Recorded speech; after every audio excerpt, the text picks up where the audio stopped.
What was that? There ain't been active fighting here in I don't even know how long. We got bases down there. If one of them got hit, then that strike will be the first of many.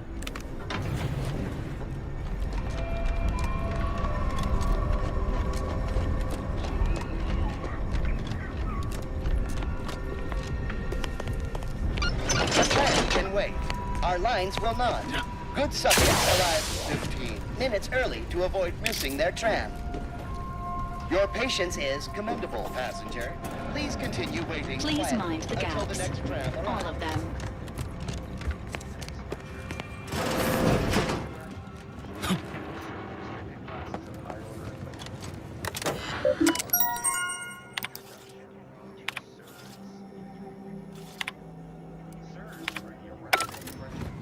Sometimes annoyingly rise.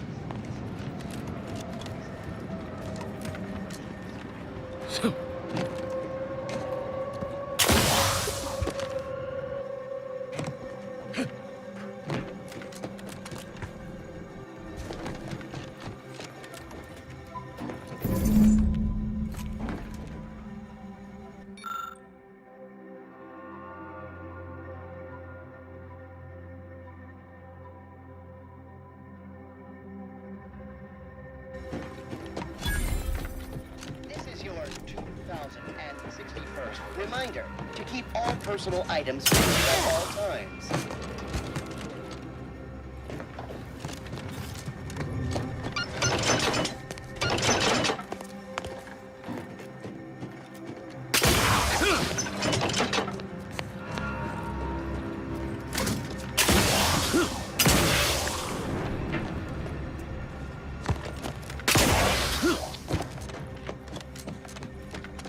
Attention passenger, you are running 41,027.5 hours late for your tram. Please be mindful.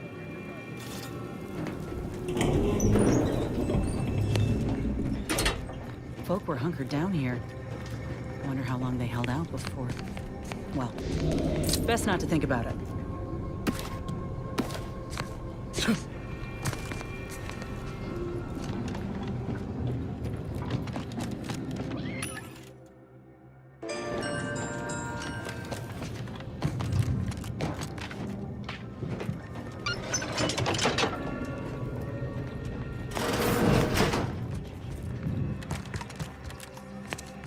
Matriarch's Mercy lies directly ahead.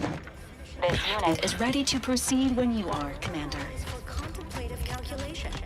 The upper hall is for somber internal speculation.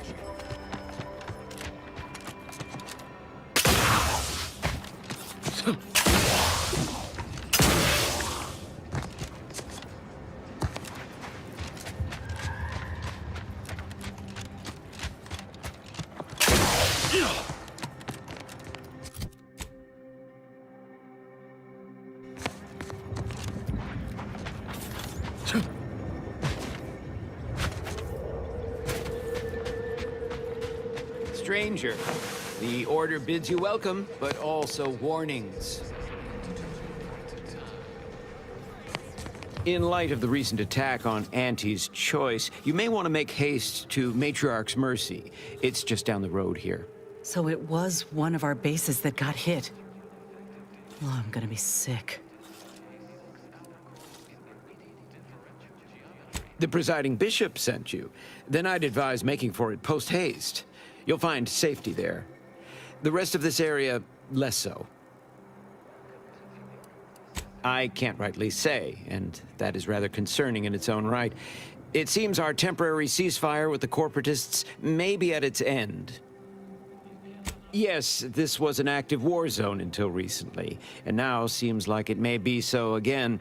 Not quite certain why the attack was launched, but that is not under my purview. I'd surmise that when Auntie's Choice realized they couldn't get through our defensive measures, they wisely chose the path of diplomacy. Seems I was mistaken. Well, it weren't our artillery that made that strike. I can tell you that much. They must have done something to provoke an attack, which is why your safest path now is the one that leads to Matriarch's mercy. The Order controls everything south of this point, but the rest is beset with various dangers. Zealots, scavengers, creatures, and corporatists. Well, not certain about that last one anymore after the attack.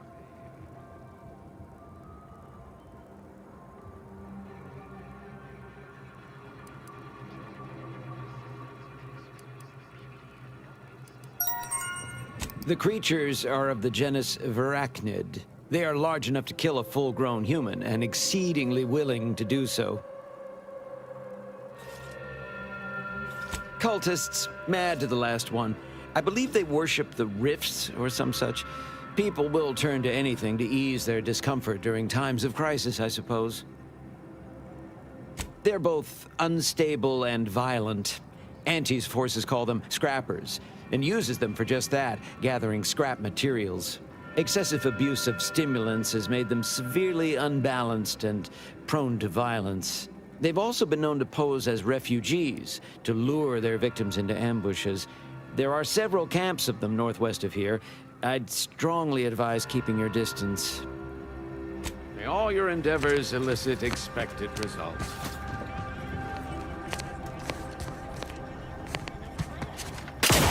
Nutritional extraction. They also taste excessive from the Order of the Ascendant.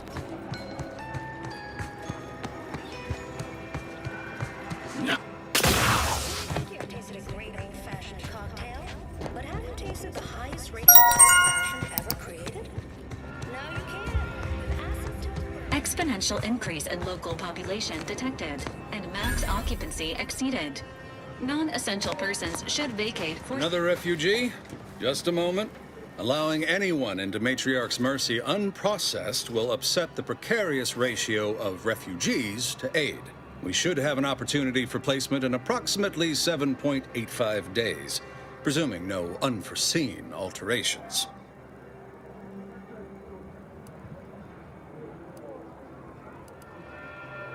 I seem to recollect one matching your description set for arrival. Pardon my slowing your ingress. It has been rather hectic of late. Welcome to Matriarch's Mercy. Rule number 1, no crowding. Rule number 2, avoid the exclusion zone. Our seer has predicted non-specific imminent danger. I thought the name was self-explanatory. Our seer predicted that a corner of the encampment is in terrible danger. Danger from what? Or when? Unclear. Stay away from it, and, in all probability, you won't have to find out. Safety and probability are incompatible. Eventually, nowhere will be safe. Including here. Our predictions spring from the universal equation, the very numbers that guide the stars. Only a fool ignores probability, and we don't suffer fools around these parts. Not at present, but according to our predictions, the creation of a third rule is likely, if not inevitable. That's enough questions. Keep the line moving. You need anything, talk to Seer Wiley. He's in the lift building, straight through the settlement. I remember this place before the war. Functioning Trimicuris. I can't recall the last time this was.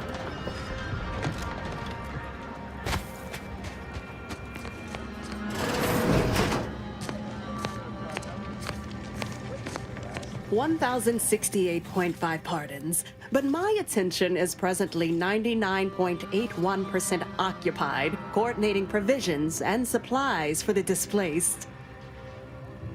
I have 0 allotted time for random queries, at present or in the foreseeable future.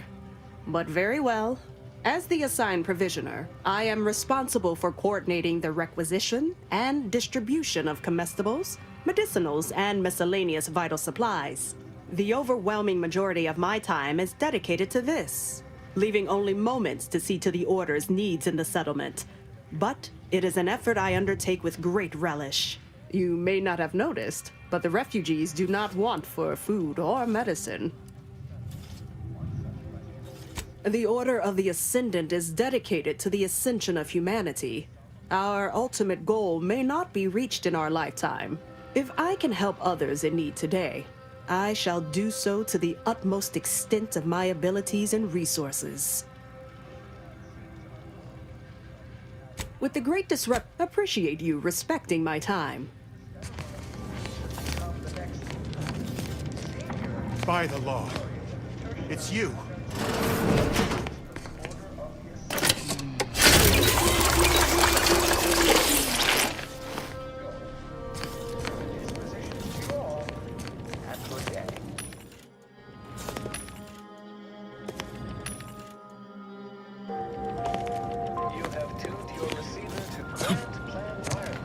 You're right. The universe does not orient itself toward fairness.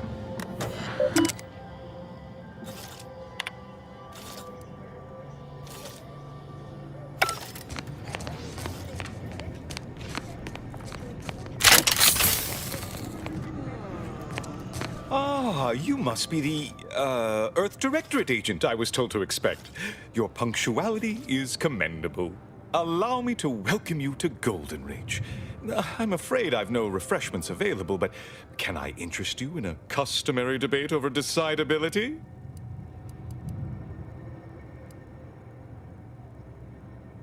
In the future, a simple no will suffice.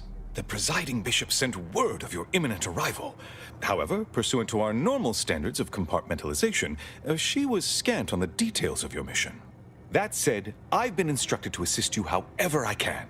So, tell me, what brings you to Golden Reach? DeVries? Now, why does that name ring familiar? Landon, do you recall a DeVries? I don't generally concern myself with passers-through. If this DeVries was not a member of the Order, then it's unlikely we ever exchanged mats. Victor Clemens, some kind of radical. What an absurd notion. I must agree with my seer. I once watched Victor shed copious tears over a damaged datapad. It's difficult to imagine him capable of worse. And that may well be true. But our standard of proof within the Order is not normally met by hearsay alone. Victor's currently supervising highly experimental research at one of our labs to the northwest, the N-Ray Range, beyond the invaders' front lines. Unfortunately, you'll need to go through the decommissioned autonomous extractorium to reach it. That path is less than safe, so I advise caution. Besides the highly caustic Serenium River and the Mantisaurs, we've also received reports of mad cultists in the area. It does make me wonder why Victor decided to stay. Indeed, they began showing up with their inane theories prior to the invasion. The first sign of dysfunction in the Protectorate. Always starts small, doesn't it? Loath as I am to admit it, there may be some merit to your worries over a conspiracy within the Order, whether Victor is involved or not. As my predecessor would remind me, denying unpleasant facts is not good science. I would be remiss if I failed to support an investigation. No doubt you heard of the recent attack launched on that Anti's Choice base, Outpost Opportunity. It came from one of our facilities, the Zeranium Manufactory. But that facility is intended for research, not military action. I hate thinking an Order member responsible, but given the precision of the attack, it does suggest traitors in our midst. It would undoubtedly benefit both of us to root them out. Respectfully, Scholar, given current tensions, should we really be trusting such a delicate task to this stranger? Would an internal review of our ranks not be more appropriate? Choosing levity at a moment like this is only further evidence of your lack of good judgment. I don't dispute the need for discretion, my friend, but the presiding bishop made the determination to send the agent to us. it's best we trust her calculations. Moreover, our situation is growing increasingly dire. I can't overstate my fears concerning this most recent attack ending the ceasefire and reigniting the war in Golden Ridge. One more thing. Your investigation into the traitors takes precedence, but if you could also render aid at Outpost Opportunity on our behalf, such a gesture might preserve the peace. Most assuredly not. It would eliminate the entire point of the ceasefire. Please convey that fact to whomever you speak with. And here I was under the impression that investigating crime and injustice was primarily what Earth Directorate agents do. That is correct, citizen. From one galaxy to the next, the Earth Directorate is on your side. Nice catchphrase. Sounds like something straight out of Auntie's marvelously multiloquent marketeer training program. At any rate, I trust whatever's uncovered over the course of this investigation will serve as compensation enough. I knew I could rely upon you. Ruth wouldn't have sent you otherwise. Here, take this writ of investigative inquiry. It'll grant you access to the manufactory. Seer Wiley and I will conduct our own inquest into these traitors you've mentioned erstwhile. We can compare notes once you've returned with your findings. Illuminating the path to true erudition is an abbot's moral duty. Whatever I can tell you, I will. A calling for those with a greater than average talent for mathematics and computation, particularly in the field of predictive analysis. Yes. Seer Wiley is being too modest about his contributions. Many in the Order rely on seers for their indispensable counsel. I myself would be lost without mine. Both, I should hope. We've been collaborating for many years, and, plan willing, for many more to come. Especially given how very uncertain life in the colony has become.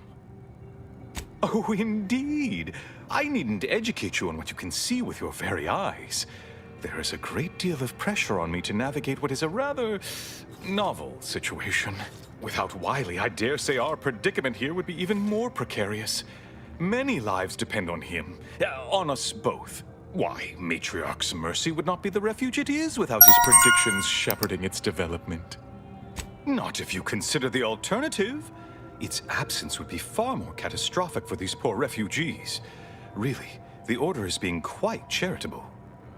That is a statue of the Matriarch, Alexandra Varick, Arcadia's founder and for whom the monastery was named after. Regrettably, Alexandra Monastery is closed to non-Order members at the moment, given recent troubles. But perhaps Seer Wiley can give us an estimation of its reopening. Oh, certainly. According to my calculations, the monastery will be accessible to certain members of the public shortly. Ha! Good news indeed. Oh, you really must visit. The observatory is a true sight to behold.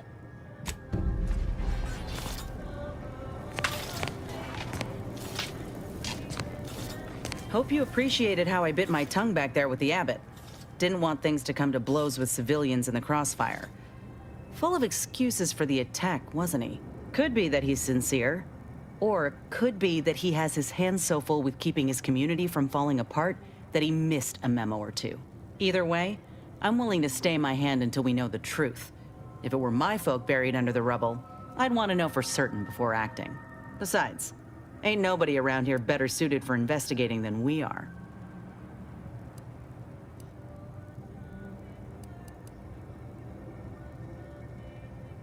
Sure won't, but it could be the difference between an all-out conflict and a strategic reparation. I know which one I prefer. While we're at it playing detective, we need to scope out opportunity. If there are any survivors, we ought to help, however we're able. I can only hope they had warning enough to run for cover. If they didn't, well, there's only so much basic training can prepare you for. Thank you, Commander. We should move on, unless you got something for me?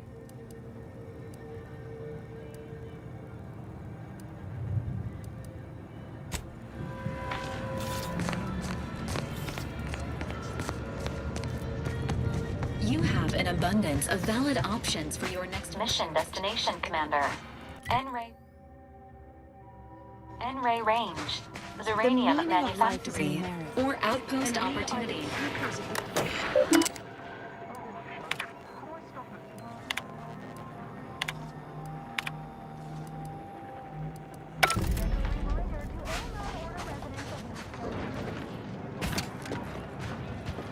Thus, if we compare the rates Do you believe Arcadia shall ever return to how it was?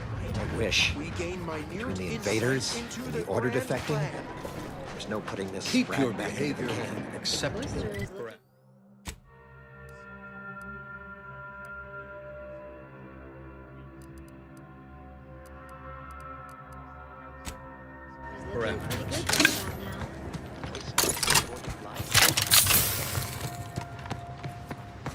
Tomorrow's lecture on effective daily planning will be preempted by a 6-hour course in remedial differential geometry. Adjust your schedule accordingly.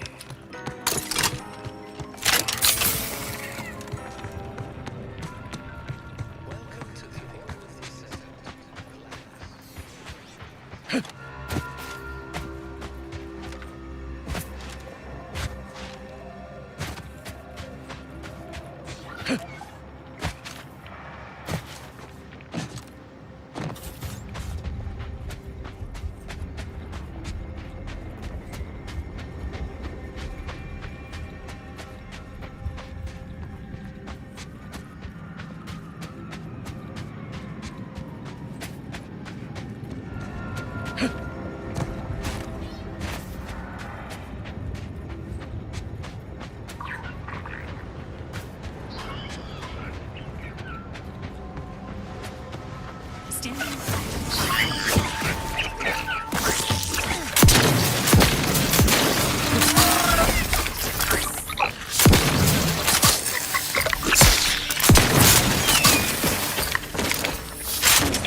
Re-engaging!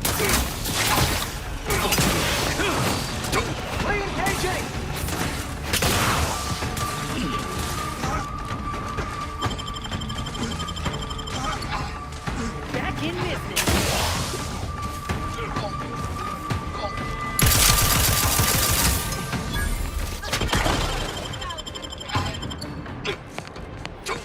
Resuming hostility.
Back in business.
Liquidate them!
Got a bad feel about this line, hon. Do you believe Arcadia shall ever return to how it was? Reminds me of Tau Ceti right after the merger. Had to wait for my number to be called just to get rations and top.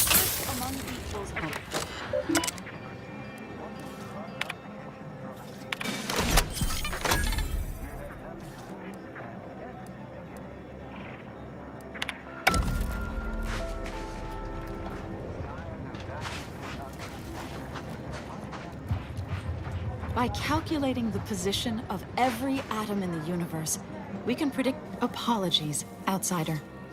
As a vicar, I am usually tasked with guiding non-order lay people, such as yourself. Lately, the abbot has tasked me with the education of the refugees in our care. You are, of course, free to stay to be enlightened by my lecture, but I don't need an abacus to predict your path lies elsewhere. Well, if it's in the displaced's best interests, I imagine I can find a moment.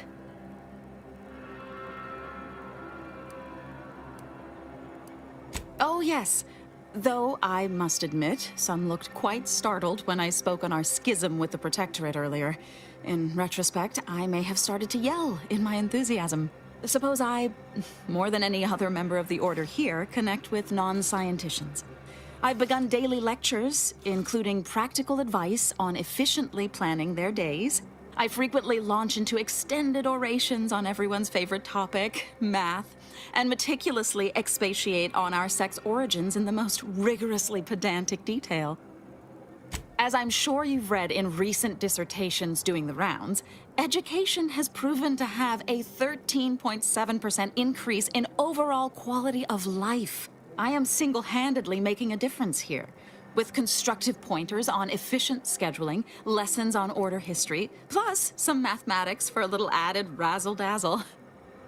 Perhaps some other time we can debate the theoretical complexities involved. Whew, but I fear I must get back to my duties. These laypersons won't enlighten themselves.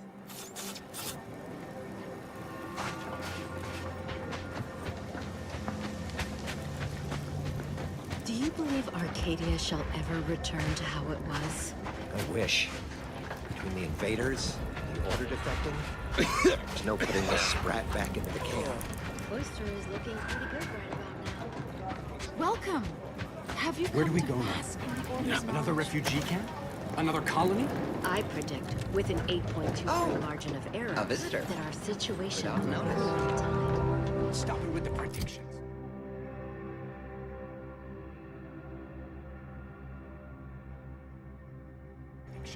You don't even know multivariable calculus. Just trying to cheer you up.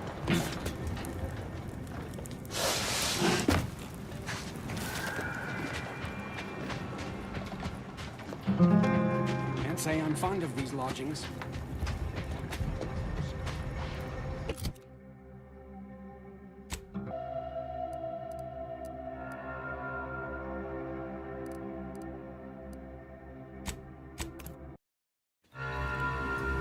That must be Matriarch's mercy.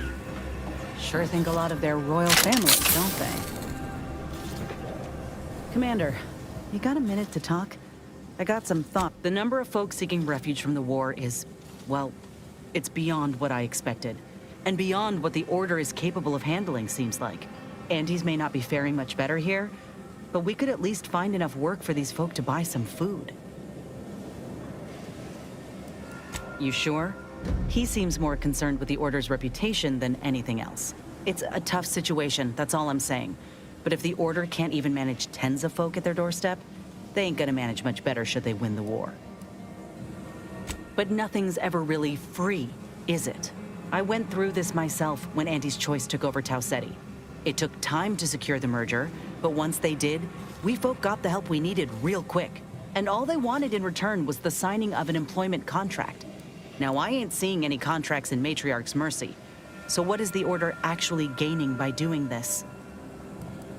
In all my years, I ain't encountered many folk who would extend a hand and expect nothing in return. I mean, I'd not have asked for your help with my graft if I didn't have something to offer in exchange. Well, maybe I misjudged the Earth Directorate after all. Anyhow, if the Order is in fact helping these folk with no hidden aims, then... well, I'll be the first to admit that there might just be merit in what they're selling. Appreciate you hearing me out.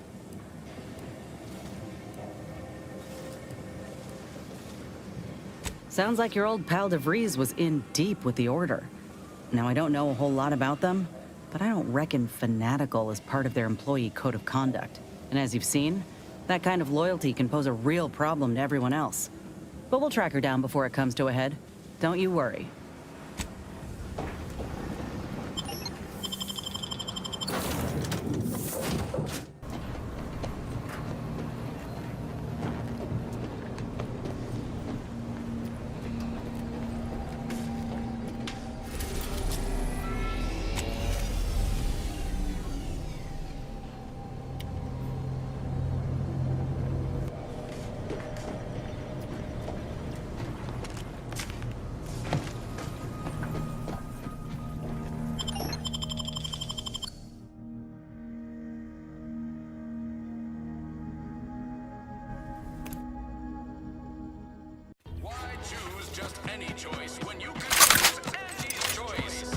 I've been bartering with defectors. Traded one forced rocket for a whole tin of prestige force flow. Whoever fixes this rift problem is definitely getting a hull-side suite with an Elysian view in head office tower.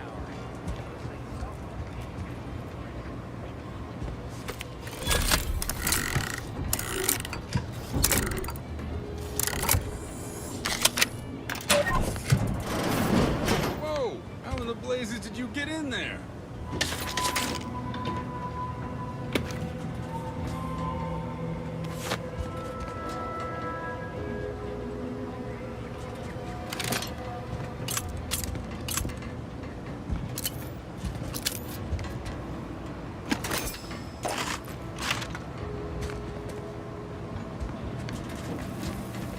Huh.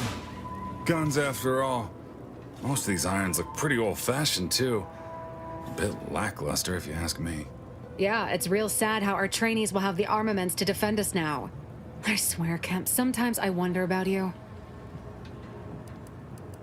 And of course, we have you to thank. That sure was an impressive display of ingenuity and forward thinking. And humble, too. Well, we appreciate the assist. We're in a much better position to fight those Protectorate now than we were before.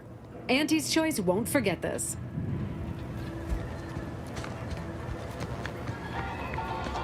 I ain't even close to hitting rock bottom yet. Middling bottom, sure, but not rock bottom. Solicit elsewhere.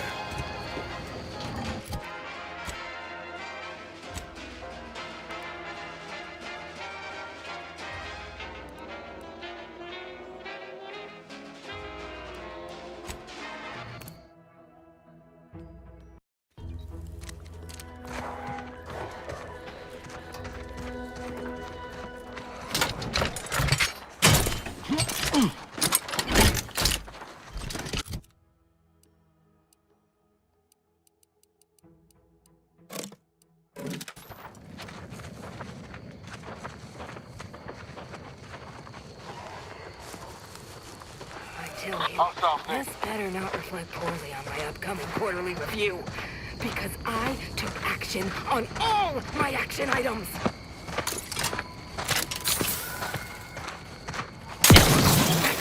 Guns come.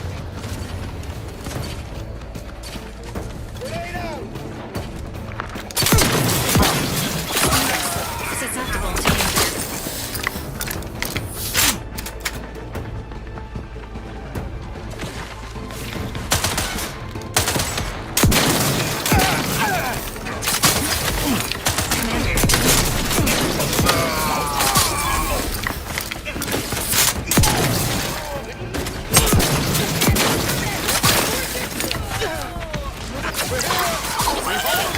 Hey, got a distraction. Unit advises healing yourself. Standing.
Resuming hostilities.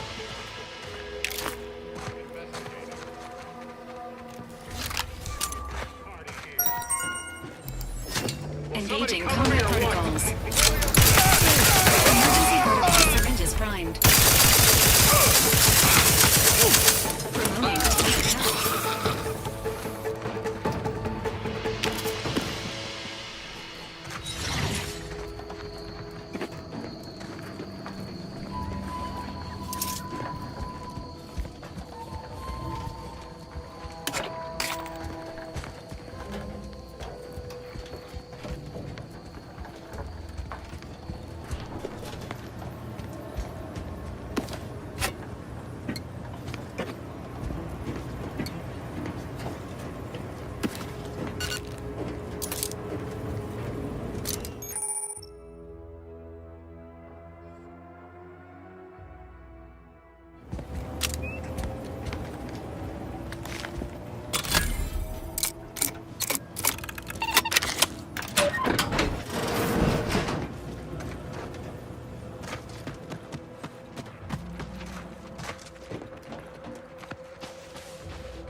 Unsanitary conditions detected. I've counted at least 6 horrendous death screams since you arrived. You must be affected as well.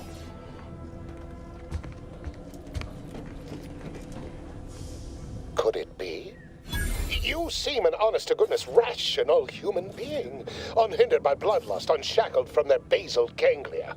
Well then, by the Loeffler Risk Intercession Act, under Outbreak Provision 5A, I hereby press you into service to aid me in our present crisis. I, Elmet Ormsby, Product Envisioner, Department of Proprietary Methodology and Audacious Advances, am your interim supervisor.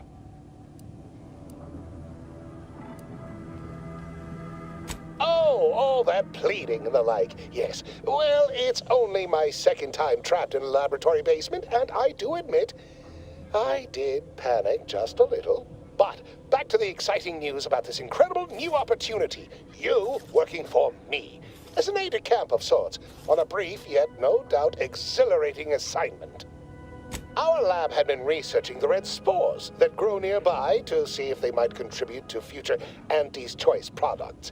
As per usual, we threw precaution to the wind. A local spore sample interacted with a wonderfully preservative-rich diet of Auntie's Choice personnel, inadvertently leading to a chance reaction causing profound irritability. To a somewhat homicidal degree, it would seem to appear.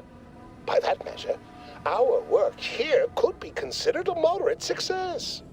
I mean, only judged by that narrow frame of reference. An auspicious start by certain ways of thinking, which I hardly share. I care about my staff so much. Speaking of the team, such as they are in their present deranged state, how did you make it past them? You know, without being killed. Aha, thought so. Sometimes with screaming, it can be difficult to discern intent, like, "Ah, I'm being killed," can be so close to, "Ah, I'm running amok." Shame. The staff and I all had such good chemistry together. Suppose it couldn't be helped, though. What matters most is getting out of here alive, saving our researchers a close second, and curing my remaining colleagues a firm third.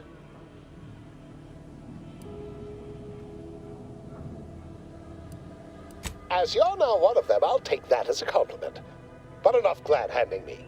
Regarding what we need, well, it should all be rather straightforward, yes? I suspect we'd use a top-down indirect coronium synthesis method, don't you think? Oh dear. It's occurred to me this might benefit to some extent from medical training. Are you perhaps someone well-versed with pharmacological matters? Apologies. I do tend to assume everyone has a doctorate. No matter, if you are capable of following simple instructions, I'm sure I can guide you through it. Tremendous. Well then, before we roll up our sleeves and determine what's needed, any questions? Whole thing was ghastly. One of my assistants and I heard a loud noise. He left to investigate while I continued working on our experiment. When he failed to return, I peeked outside and saw the others run in, bloody, gibbering, hunting for targets. They'd clearly been exposed to some virulent new form of experimental agent. I ran back and locked myself in this test chamber to avoid contamination. Well then, anything else before we proceed? Yes, the Protectorate formerly utilized it for seed storage or something equally prosaic. Nothing as provocative as groundbreaking research. But as much as I'd love to natter on, we probably ought to get matters underway. We'll need 2 things: fresh samples of the red spores and the findings from the expedition that originally uncovered them. After that, an antidote should be possible in relatively short order, with your skilled assistance, of course. How exceedingly fortunate. Just one thing left to gather, then. Spore samples may be taken from a red plant indigenous to an area of tall rock formations northwest of here, ingeniously referred to as the Red Spire. Once we have an antidote firmly in hand, we can save my remaining colleagues, so best not murder them all in the meantime.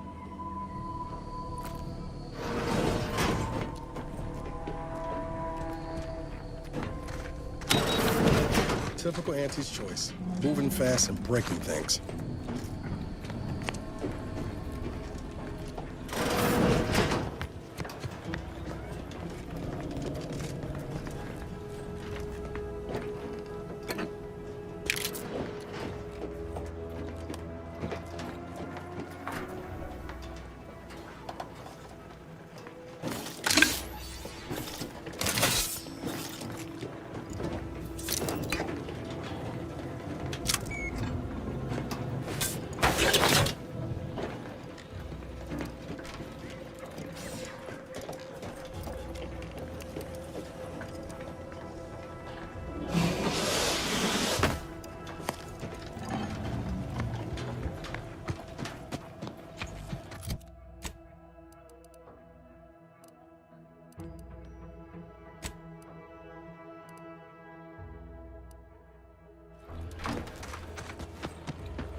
Confronting.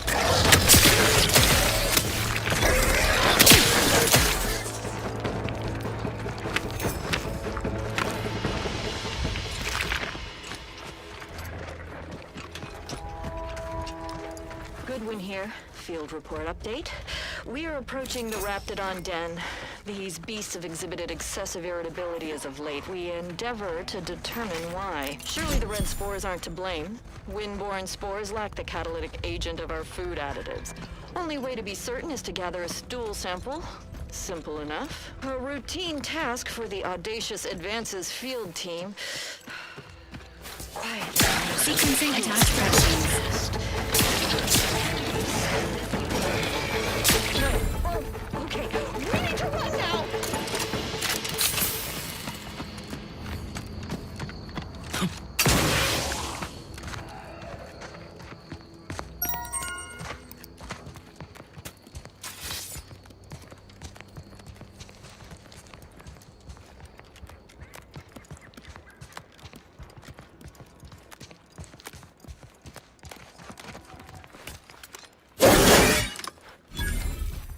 Samples acquired. This quantity should be enough to produce the antidote.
Allow me to give this a cursory eyeball and...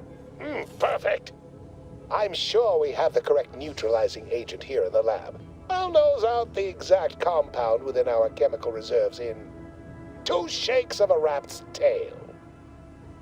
Always fortuitous to have ready access to a key chemical agent nearby. This might work out yet. Auntie may ignore our recent setbacks if I deliver an easy-to-market product. Just imagine the ad slogans. Air, now with extra fractiousness. Though, I suppose it only works on other Auntie's Choice employees, not our preservative-free rivals. Oh, but let's not get ahead of ourselves.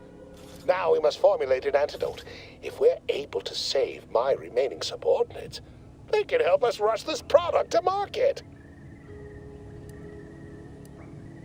Well, it's a textbook example of the medulla oblongata wagging the cerebellum. Although, frankly, there's a plethora of ways to stimulate the reptile brain into such a flurry. None of the previous methods were anywhere close to being this commercially viable. But where there's a will, there's a way to make a profit. Ah, there. I have determined the ideal counteragent. Here you are. Place it and the spore samples into that synthesizer. Enable the device and it will beget a working antidote momentarily. Return with it directly as soon as it does, if you please.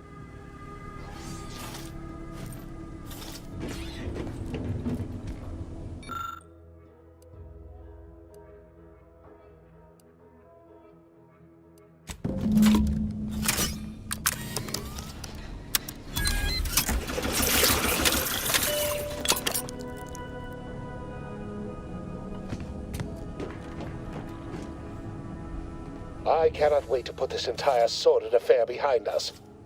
Though in the end, this should turn out to be quite a lucrative day. I saw you working the chemical synthesizer. I presume you were successful in creating an antidote? Good, good. Place the antidote into the slot here. I'll insert it into the air filtration system. That will cycle it throughout the area and cure all afflicted. When backup arrives and releases me, I'll run a tally of all here who survived. Not opposed, but I'd say this wildly dangerous experimental agent was quite effective. You can be sure that management and I will see it's put to good use.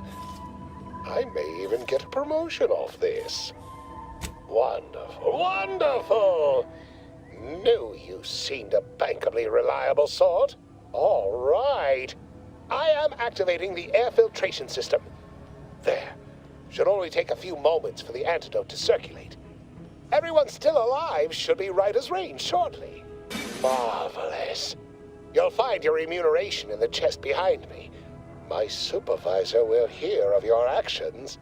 Oh, and before I forget, I, Omid Ormsby, under the power granted me by the Loeffler Risk Intercession Act, hereby free you from impressed service to Auntie's Choice. Be seeing you.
Who goes there? By orders of Marshal Donaldson, no one comes or goes to the Automech Repair Center without approval. What's your business here? Now you've done it. Slowing down a ranking Protectorate official is worth 10, 20 demerits if you're lucky. All right, let's not lose our heads over a simple misunderstanding. You're free to pass. Marshal Donaldson likes to greet new arrivals personally. We'll let him know you're inbound, so no one shoots on sight. Oh, and fair warning, watch out for xeranium gas. We sprung a leak. Nothing too bad, aside from the headaches, nightmares, missing teeth, and headaches. One more thing. Don't cause any trouble around these parts. Donaldson runs a tight ship and has zero tolerance for lawbreakers.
Did the authorities send you?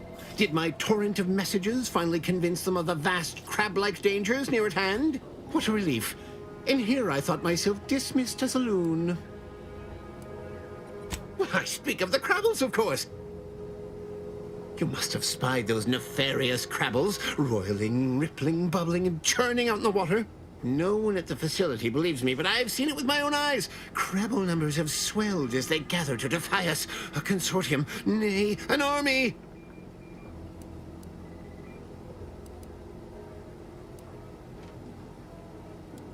Huh, shows what you know. Crabbles are the bane of Arcadia. Strong, intelligent, and superior to us in every way. What I need is for more people to recognize the threat at our doorstep. Invasion appears exceedingly probable, nay, inevitable. Heed my warning, stranger. Beware the Crabble!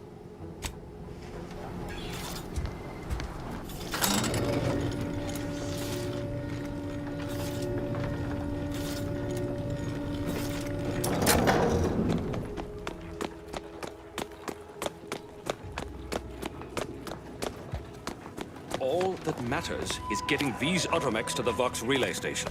But Marshal, we must adhere to decontamination procedures. What in the name of the architect? Oh, right. My guards told me to expect a new arrival, right before our chief mechanist decided to harangue me with the latest in our catastrophe. Marshal, you're acting as though I'm not standing here auguring the impending doom of this facility. Woodrow, normally I would be obliged, nay, happy, to receive your senseless jawing. But not today. Perhaps this outsider can assist where you've failed. I hope you've come to help, because a crisis is bearing down on us, and I've a dearth of reliable hands with which to manage it. You see, Woodrow, why at this rate, we'll have the facility up and running in little to no time. That's what scares me, Marshal. Like you, me and my consternated head technician are new arrivals, though we may not last long if we fail to repair the uranium leak. I wouldn't have put it in those terms, but I appreciate someone who speaks their mind. The Vox relay station needs our automechs. But until that leak is fixed, this facility is a target for the sport of Auntie's armaments. Delphinia Bryant is working on a prototype Zeranium shield. Whoever uses it will be less disposable and more useful to the Protectorate. That's the spirit. You've got gumption, nerve, and daring do. Almost reminds me of myself. Marshal, those automechs have been corrupted with uranium. I can't even cogitate on what they're capable of if we lack the time or resources to approach this rationally. Should they go berserk, we may well be turning the very subject you intend to resupply into their victims. We'd be branded as traitors. Then perhaps you had better explain to Brigadier Montelli why his defenses are grounded. And you can do so personally, in the comfort of his office. Montelli? I rescind my objection. May the delicate workings of the paradigm point us toward a better way. There's a good fellow. Cleave to your loyalty, and it will never steer you wrong.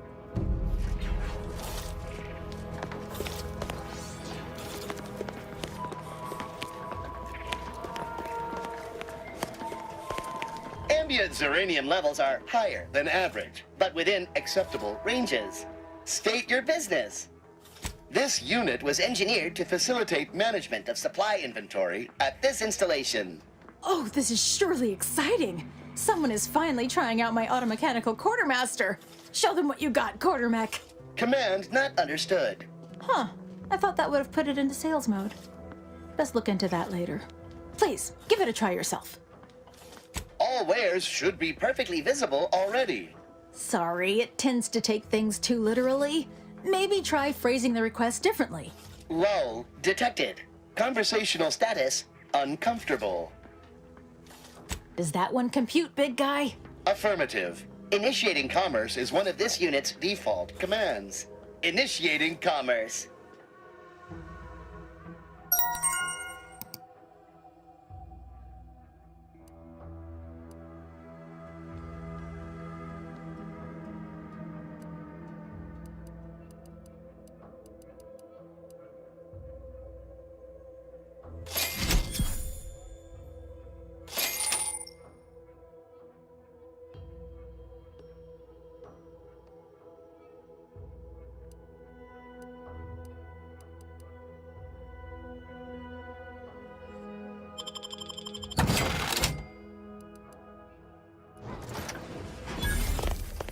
See you soon, I hope.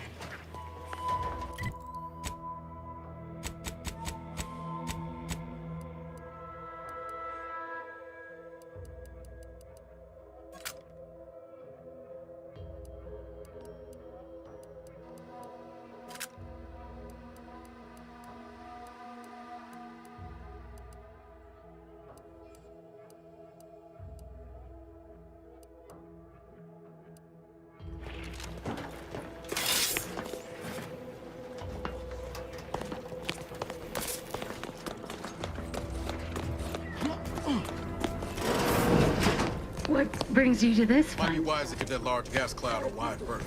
Don't think there's anything to gain by getting near it. What about you? Uranium poisoning. Only a mild case, but the doctors are withholding treatment to study my symptoms. Sovereign's mercy. How do you feel? Downright privileged is how I feel. Sick with pride, nauseous with courage, and chronically fatigued with honor. Stay true, outsider. Outsider? Yes. Let's have a look at you. No signs of Zeranium exposure, or anything else novel or interesting, apparently. Another humdrum workaday ailment, no doubt. Nothing requiring my vast expertise, surely. Don't have much to spare, but you're free to have a look.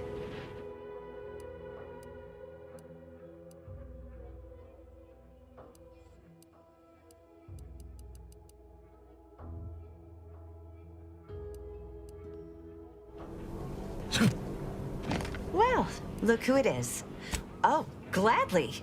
I've rather dedicated my life to researching its unique form of matter. What would you like to know? Total avoidance is best, but try to get out of the Zeranium as quickly as you can if exposure becomes necessary. Come to think of it, there may be some exciting new breakthroughs in the near future. Our visiting scientist next door is working on a device that shields the user from Zeranium's effects, though she was having a spot of trouble last I heard.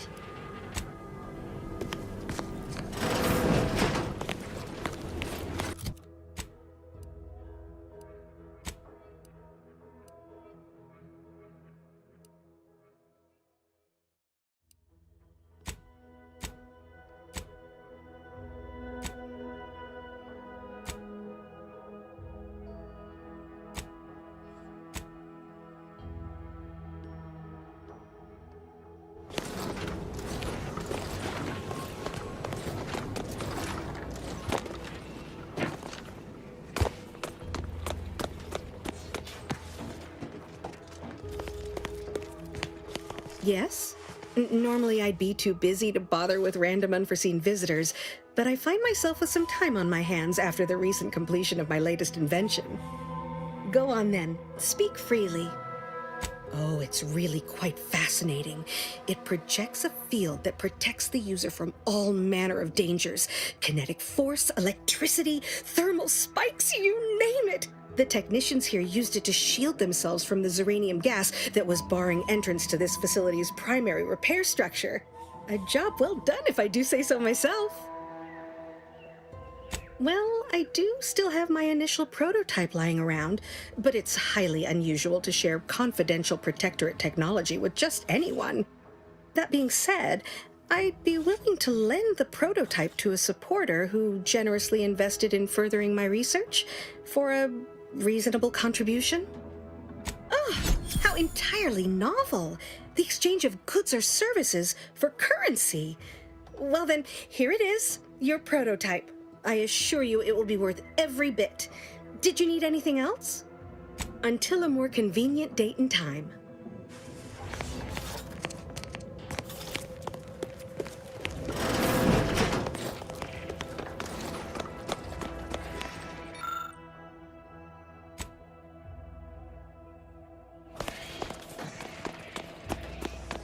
Outer chassis sealant test number 14 is confirmed a failure. Uranium exposure rate appears to be unaffected. Test model displays standard overload-induced paralysis and became atypically aggressive. Forced to terminate test Outsider? model in self-defense. Is it me, or has my ankle been squeaking? Anyway, need something, Commander? Apologies, I must concentrate on my work. Maybe one of the others. Well, look who it is. What is it?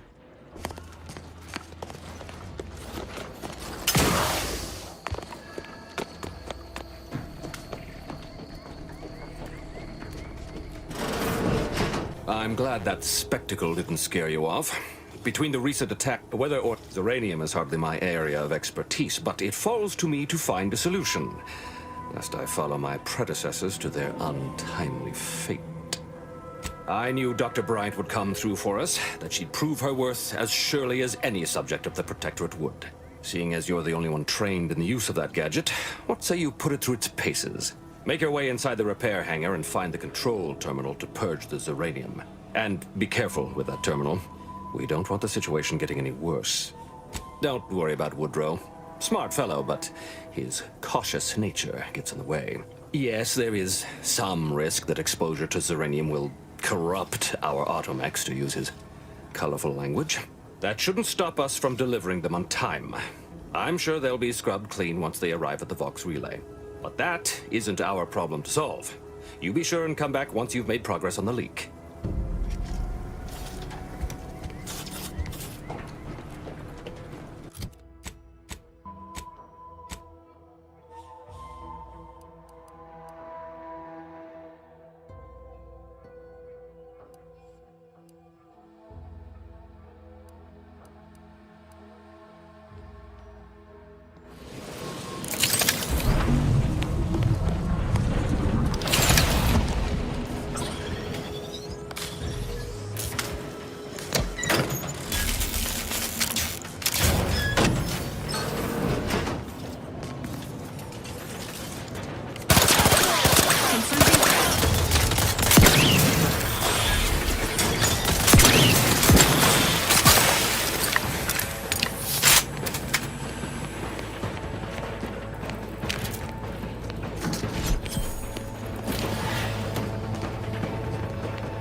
What can I do for you this time?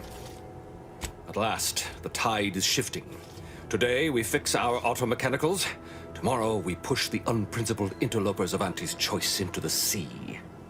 You've done us a great service, stranger, and I would see your efforts rewarded. Alas, we don't have much to offer since our supplies are so low. I hope these bits will suffice. We confiscated them from the corpses of the scouts who attempted to infiltrate this facility a few weeks back. It carries the invaders' taint, but it should spend just the same. Perhaps you're right. Accept this with my gratitude. Now I can show our chief mechanist that he was wrong, and a little Zeranium poisoning won't do those automechs any harm.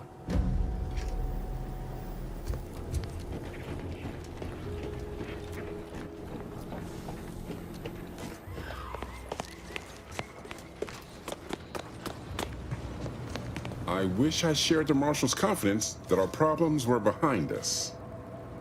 The Marshal is under a lot of pressure to deliver automechs to the Vox relay station, but I'm responsible for their quality control. If even a single automech steps out of line, it will be the end of me.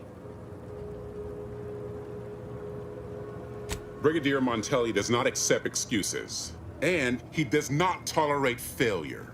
The Marshal is a good man, but he values speed while I value accuracy. Neither of us is wrong, but in this case, we both can't be right.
Huh. A protectorate vestige. Guessing the cadre didn't make it then. Time to start poking around. We'll need all their armorial IDs to get in.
scale of those war-bred monstrosities, but this facility is overrun.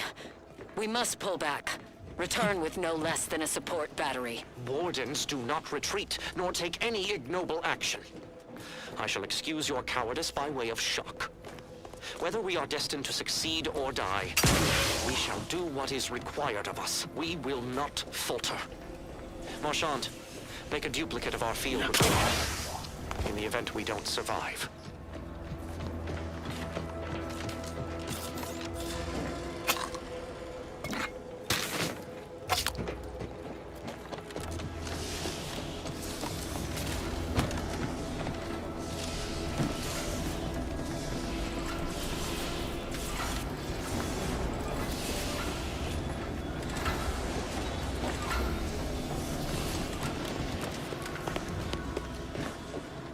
Entering a confrontational state.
The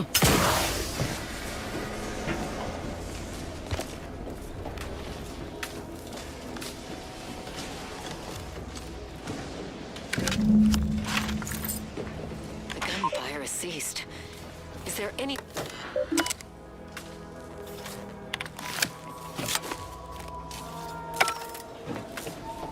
Hostile Raptidon call detected. Agents are encouraged to...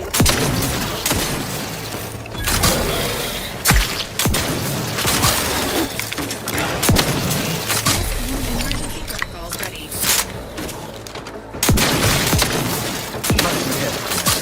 That should be here soon.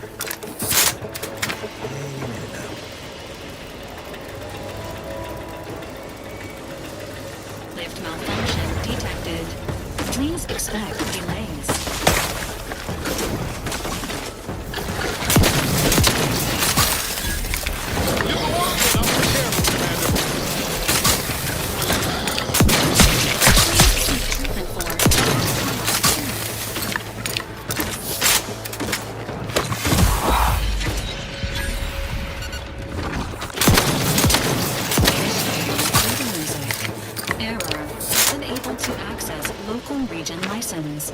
Please accept the following harmonic.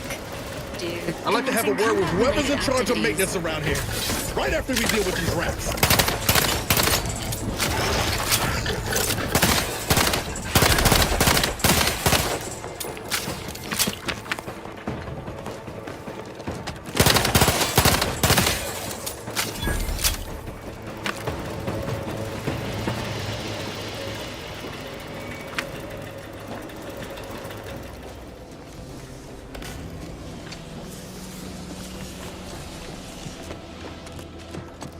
All that was some kind of universal test?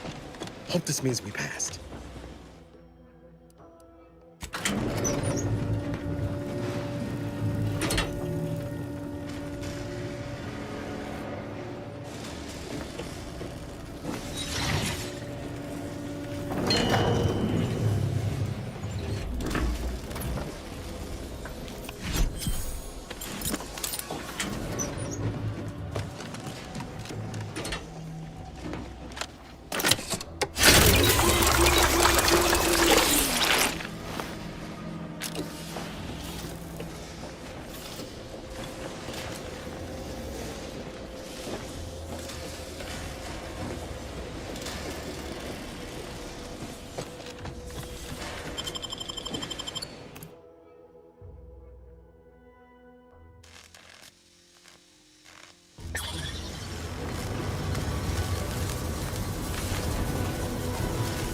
Phase 1. I have suffered grievous wounds.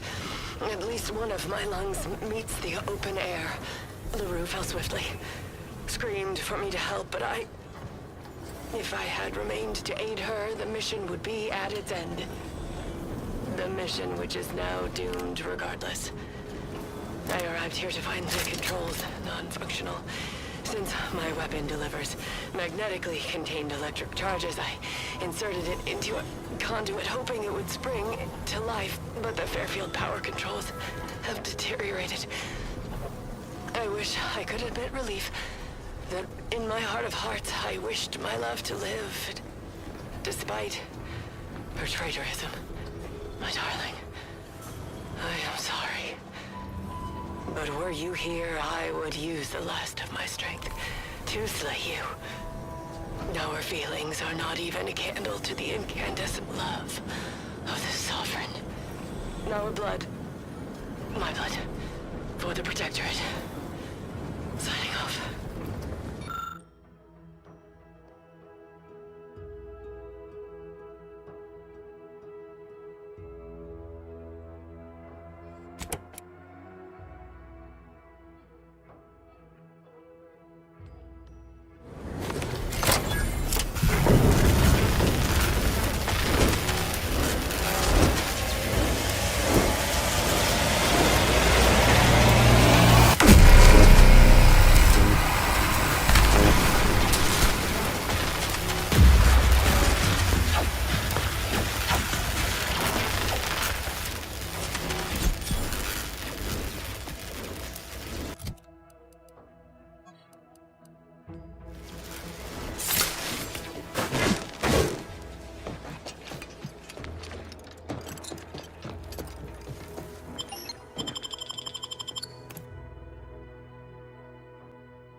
Big, dark cabin ahead.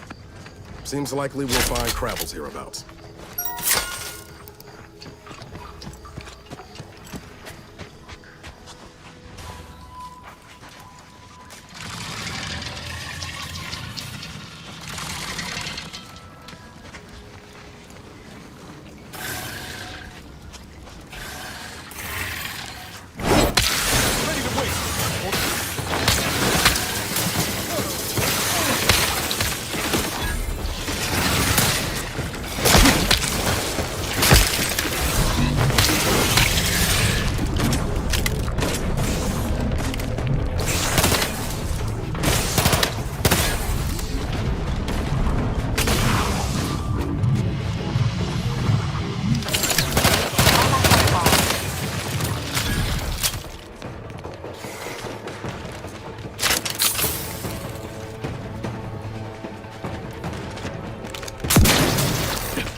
Confronting threat.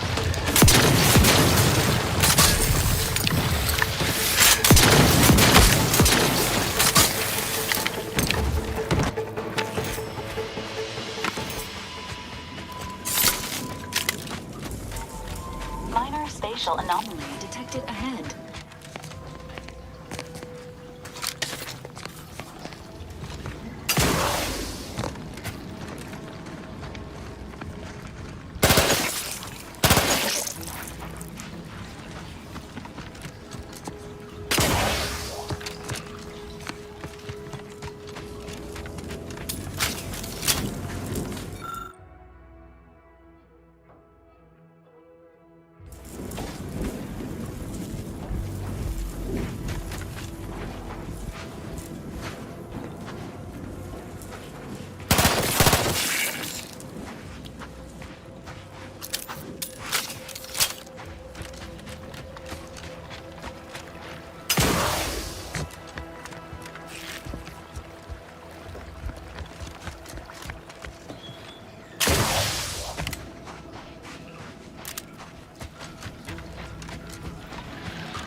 Standing by with life support.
proximity to a rift is likely to be lethal.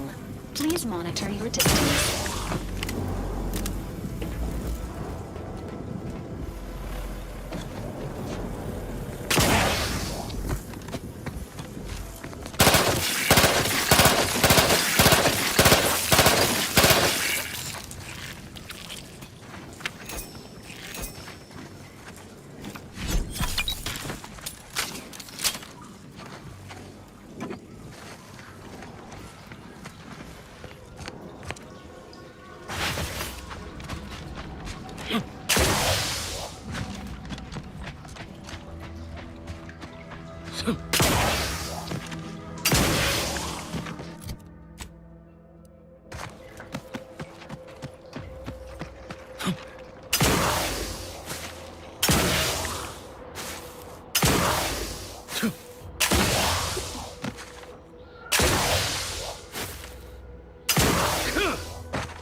Enthusiastically neutralizing unfriendlies.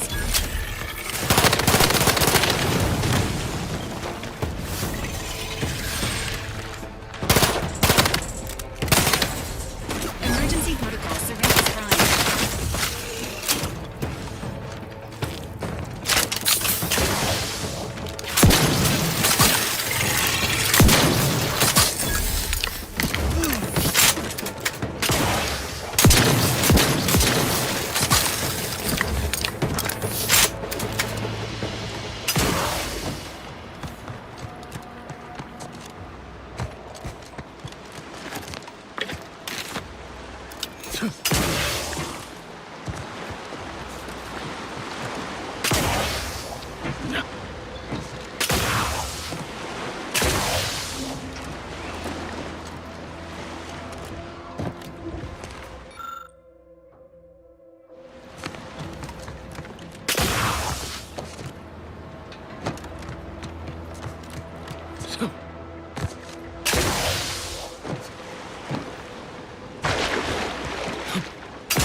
Oh, Lucy, what am I gonna do if something terrible happens to you?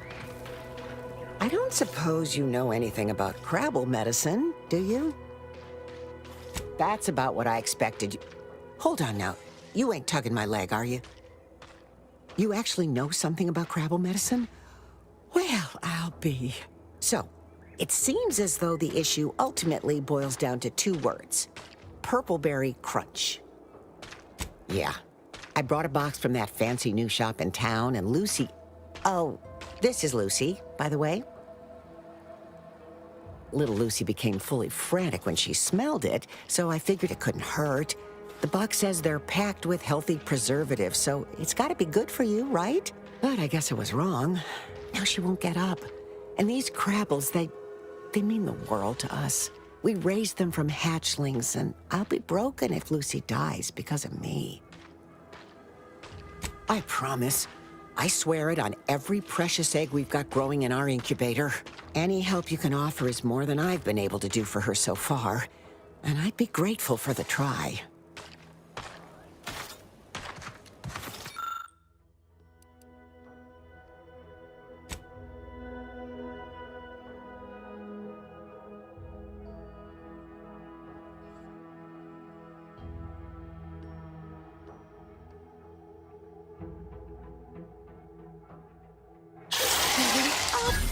She looks fine. I can hardly believe my lamps. Looks like she's feeling much better. And I think she's taken a liking to you. Good luck shaking her off you now. Once they're smitten, they try and stick to you like a canid. Now, I don't have too many bits to pay you with, but this'll unlock that old safe in the house. It wasn't mine to begin with, so you're welcome to anything in it.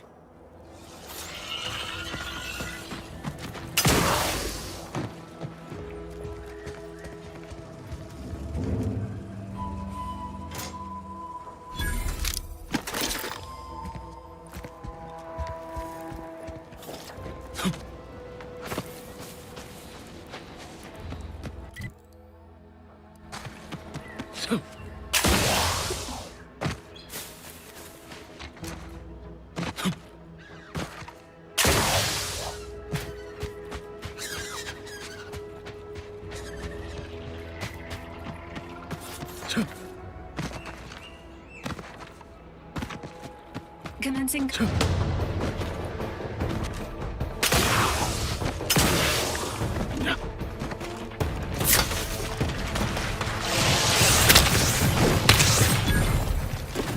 executive training exercise in the books. Another clear winner. Contest, Cutshaw. Lucky for you. Today sure wasn't. No, we're all here because Ormsby thinks we're VP material. But it's obvious who's got the gray matter in this outfit. Take today's activity. Demonstrate market dominance with a corporate logo competitors will see from orbit. The results speak for themselves. That rubbish pile you cajoled everyone into building? The giant AC? We work for Auntie's Choice. What's your point? Well, it's awful convenient that your own initials are... Okay, on to the fourth activity. This is Albert Cutshaw, sanitation specialist, future big-time VP, signing off. Hello. How are you, Al? Are you doing tonight? I'm spectacular according to regulation 1, 2, potato? No, it was my backal lobe. Backal. Only the most loyal subjects have those. No, you're not an actual part of my brain. Ha! What I need is potatoes. I'm just, that sounds correct.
Apologies, but an automechanical's work is never concluded.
Loyal subject, loyal subject, la la la.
Got your punch right here.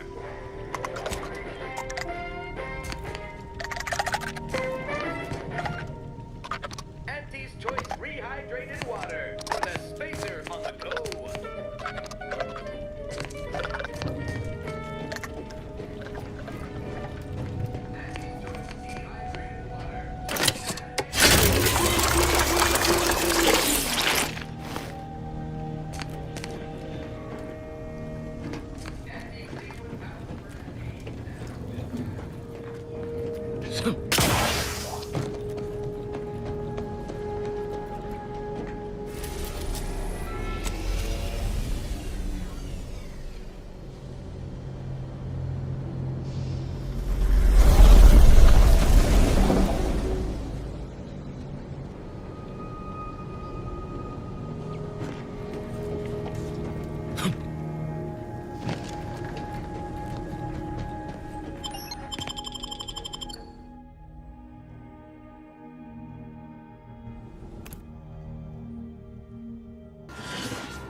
Now, 4 years since this war began. Can't rightly recall. It's a struggle to keep track with the constant threat of bullets ventilating your brain pan. Had another run-in with those brigands. Caught us unawares while out on patrol. The Order was hard enough to contend with. Now we got them too. It's enough to make a man weep. How many good soldiers have we lost out in those forsaken wastes?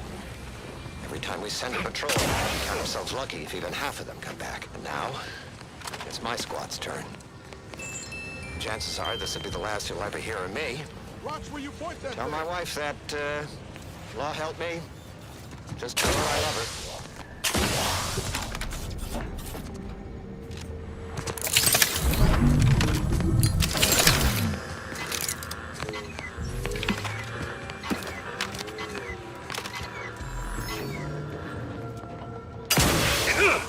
Personnel detected among nearby group of persons in need of medical personnel.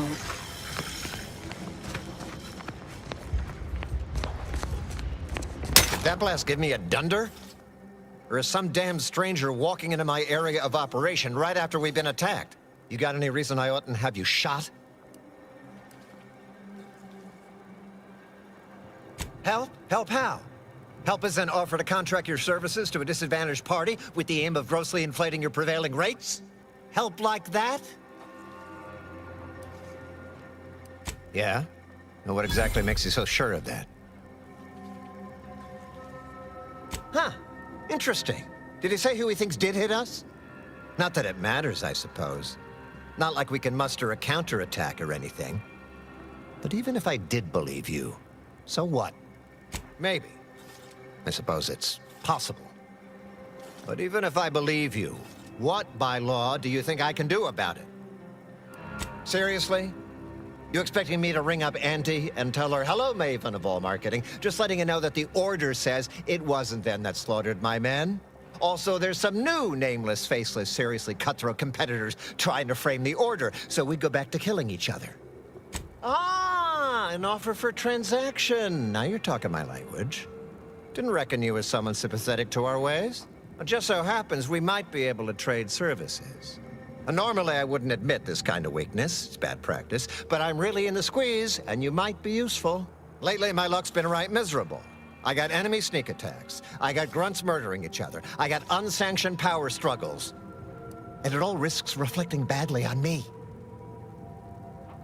You cut down the number of issues that are vexing me, and I'll send you word of peace and harmony up the chain. What's good for me is good for you, see? Quid pro quo. Or, if all that sounds like too much work for you, there are other ways to curry my favor. Make me believe your good intentions. Encourage me to take your side.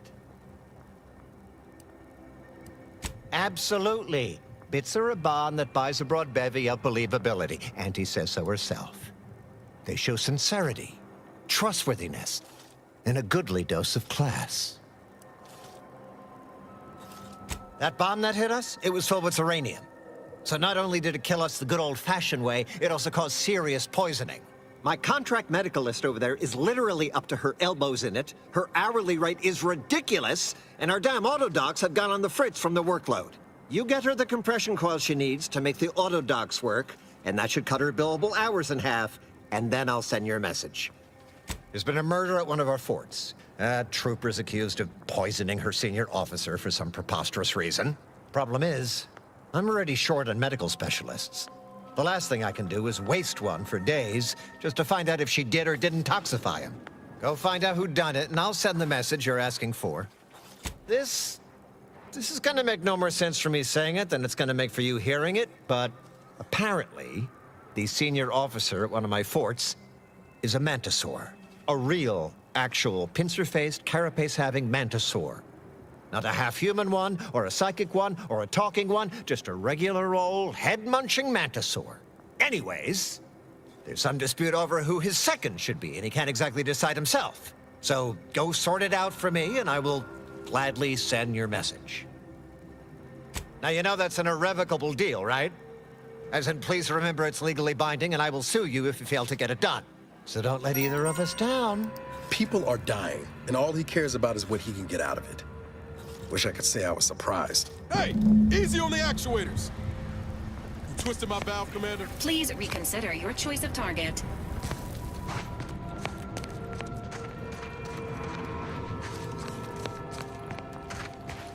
What in the scrupulous name of profitable deductibles do you think you're doing?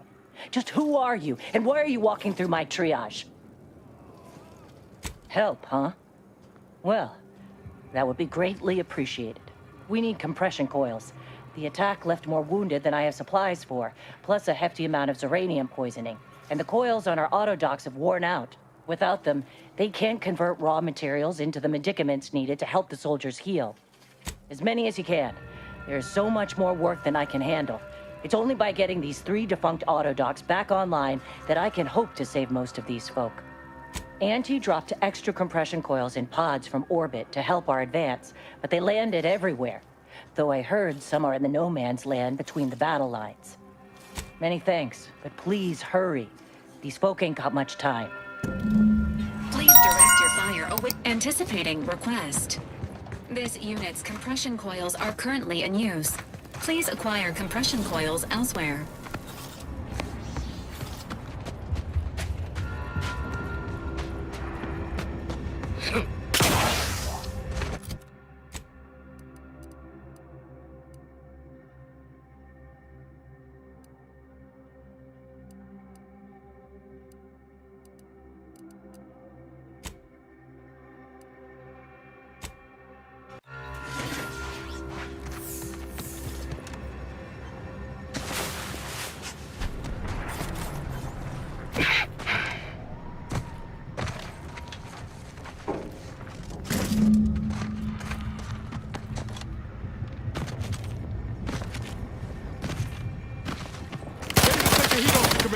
Just say when.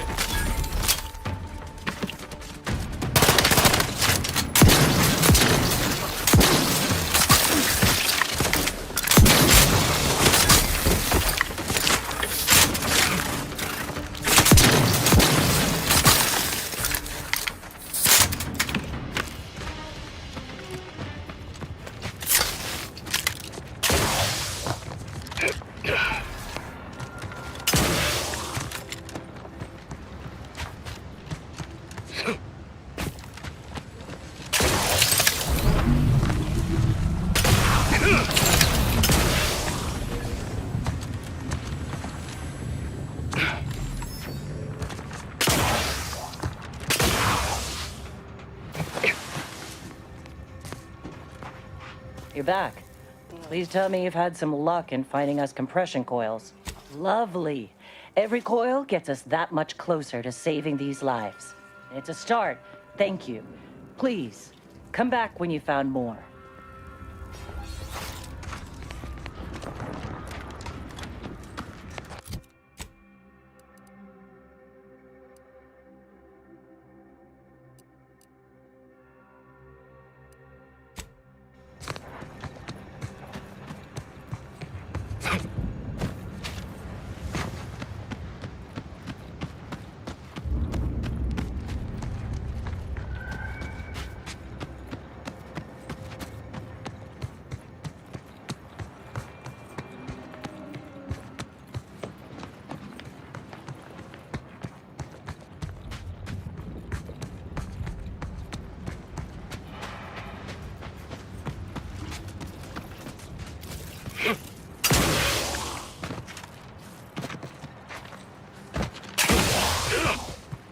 Agent Ibarra, you failed to take your daily supplements 3 days in a row. Vitamins are a vital tool in aiding wound healing and achieving your long-term health goals. We've talked about this, Val. Ain't polite airing folks' private health information in front of others.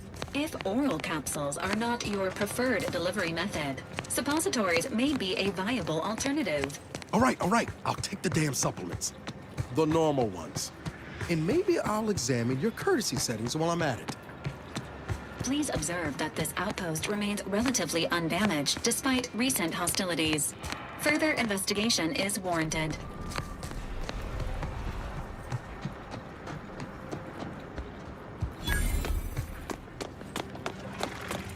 Attention. Nearby Mantisaur is deviating from typical flesh-rending behavior. Honestly, Bradford, I've no notion of how to cool your conniption.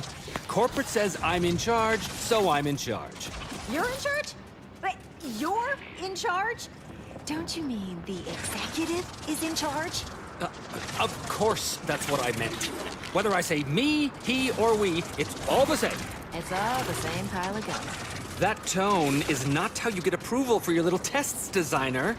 Next time, you might want to try and tame your woolly curds with a little mock apple. Yes, I hope you're not here to apply for employment. I'm already overwhelmed by the sheer volume of peons I'm forced to oversee. And if you're here as a spy, know that the temporary ceasefire is on tenuous footing. So if you stay, it's likely just a matter of time before I'll be stringing you up. Enemy Scrutinization Officer Durbin. What does he want with me? Ah, well, in that case, your business is with both my commander and me. But I'm being rude. Allow me to introduce Strategic Ingestment Executive Wojciech, Senior Most Representative at Fort Endurance.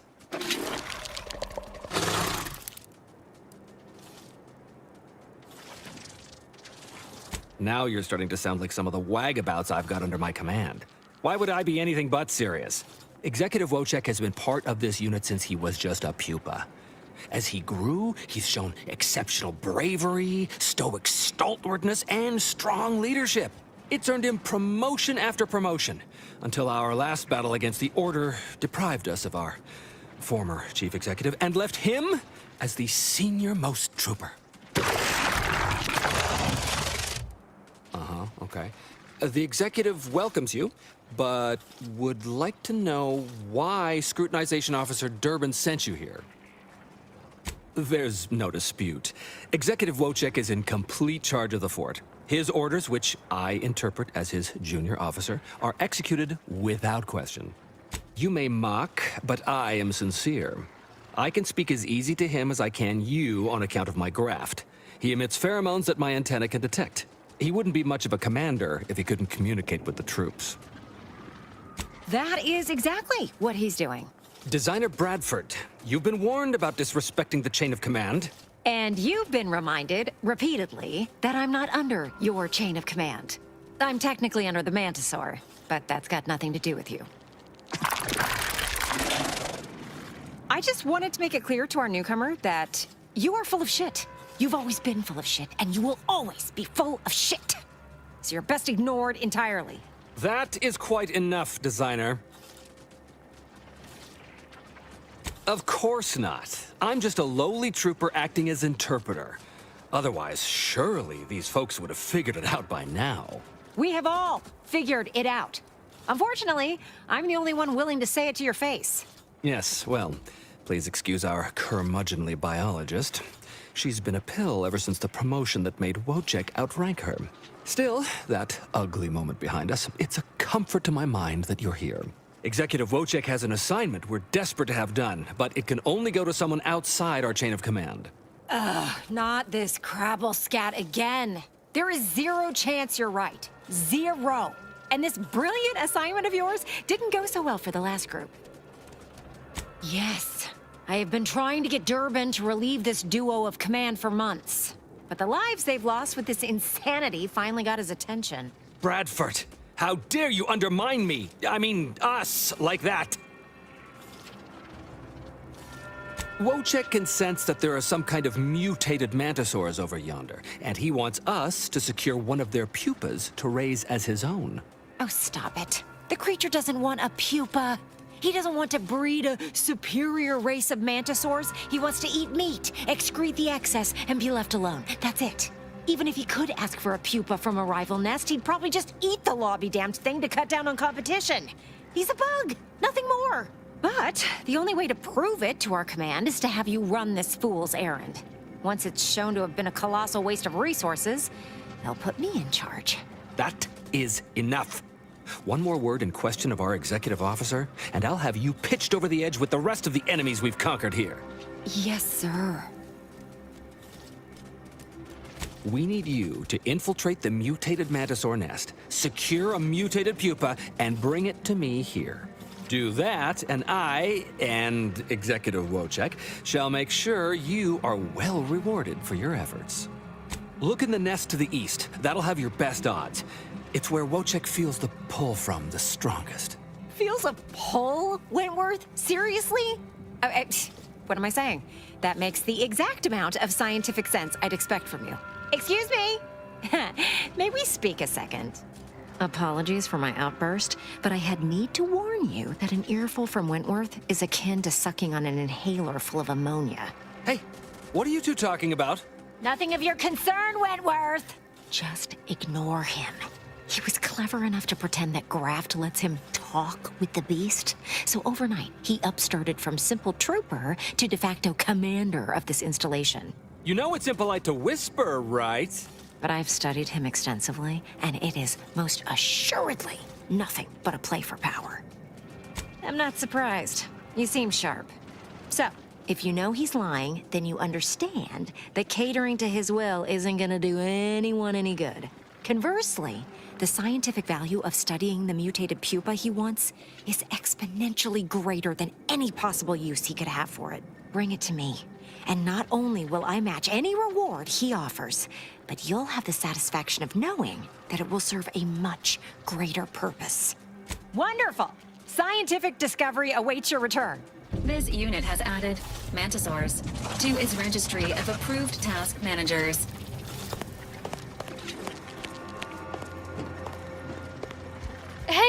Hey, stranger! You're one of those... I can't remember what, but I need help, and here you folks will do good deeds for free. Hey, stranger. Please, you gotta help me. They're gonna railroad me into a guilty verdict. Then I'll be declogging sewer sediment tanks until I'm dead enough to mulch. Durbin! Oh, that's great! He's bound to see the truth of this and let me go. Abner's trying to pin this on me, and it ain't right. Hell no, I didn't do it. I actually like Chief Cuddy. He was pretty alright for a guy who's angling for executive. He'd get you extra shifts if you asked, and only ding your pay if you really screwed up. And sometimes, if you really had to go, he'd even cover your bog breaks, pro bono. I'd never have hurt the chief, even if you offered to pay me to do it. I don't think nobody killed Cuddy. I was there, that's why they think I did it, and he was fine. Well, he was fine up until he wasn't, and then he just swole up and died. But the way he swole up, it's something Cuddy always said might happen. Only it don't make no sense that it happened now. I know, everyone keeps saying so, but I don't know what else to do. I've got no motive, I ain't gaining nothing, and I've answered all their questions. Evidence? How can I have evidence? I'm innocent. You think I got a recording of me almost killing Cuddy and then stopping, but him dying anyways? We were eating chow at our post. Cuddy asked me to try his because it tasted funny, but I tried it and it was fine, just like mine. Then he just swole up, turned blue, and died. I made a ruckus, which called everyone in, and all they saw was him dead and me fine. So Security Officer Abner charged me with murder and threw me in here.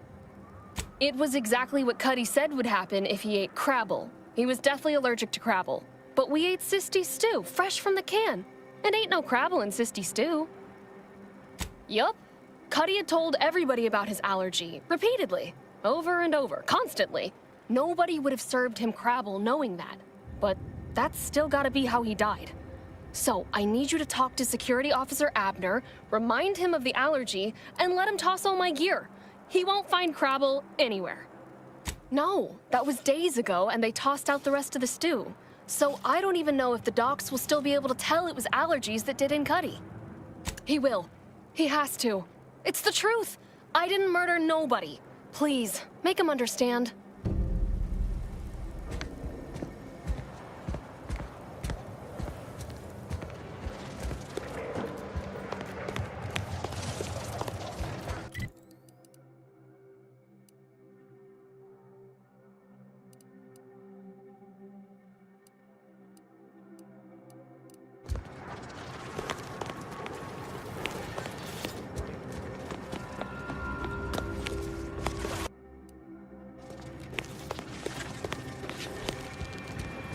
Well, what have we here? You couldn't look less Auntie's choice if you tried. So what are you doing in our fort? Durbin sent you? Why? You certainly ain't a certified pre-inhumation inquisitor. Oh, lovely. And just what is it you think you can do for me? You ain't even carrying a masticating tissue scrutinator. You just gonna guess what manner of poison killed folk? What? How could that be? I made the stew myself and every one of us ate it. What? That's ridiculous. It was nothing but canned cysty stew. Stew that I Oh. Oh no. Oh, did you say Crabble? Well, he told everyone that.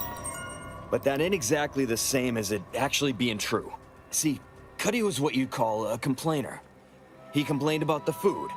He complained about the weather. He complained about his bunk. He complained about everything. He's also somebody's nephew. Some junior executive. And if you gave him reason enough to complain about you, he'd take it up with his uncle, and it'd come back down in your head. Law, no. Or at least, not on purpose. Half his gripes were really nothing but reasons to grouse. But if you push back too hard, he'd run to his uncle. So most of us just ignored him, assuming he was constantly full of it. And didn't think twice about doing things like stretching the stew with canned crabble stock. What? No, it was an accident. Nobody would have, at least nobody'd mean to. Law, his uncle is gonna see me transferred to mid-operation engine cleaning on the claim. Unless... Hey, how'd you like to make some bits? Some real bits? And keep a tragic accident that'll lead to the end of a promising career. Total secret. Well, no.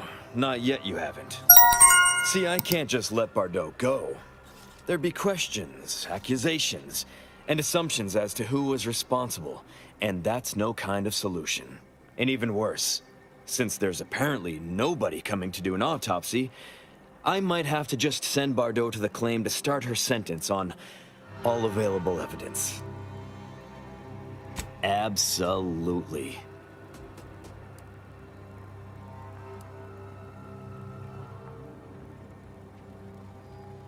Come on now.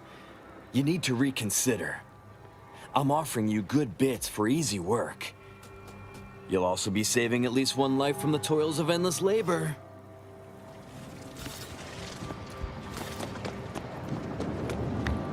What's happening?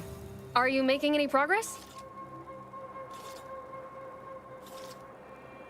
Thank you, but please hurry. I've got severe claustrophobia, and being locked in this tiny cage makes me feel like I've got a Manosaur Queen sitting on my chest.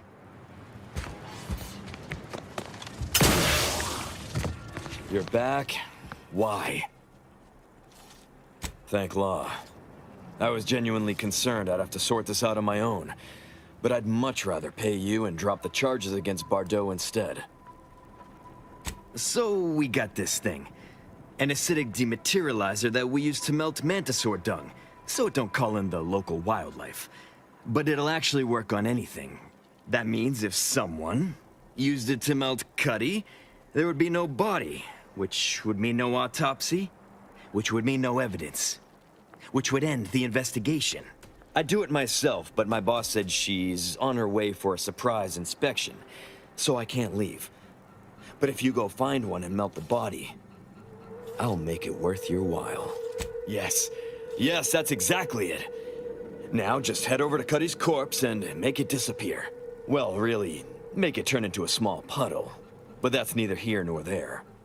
Thank law.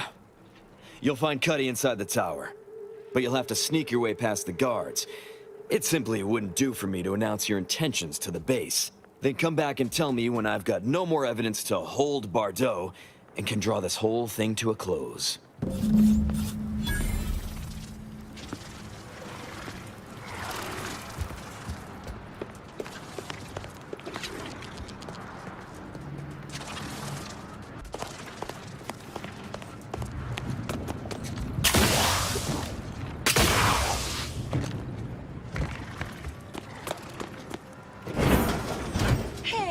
damage-prone daredevil. You're getting brutally battling anti.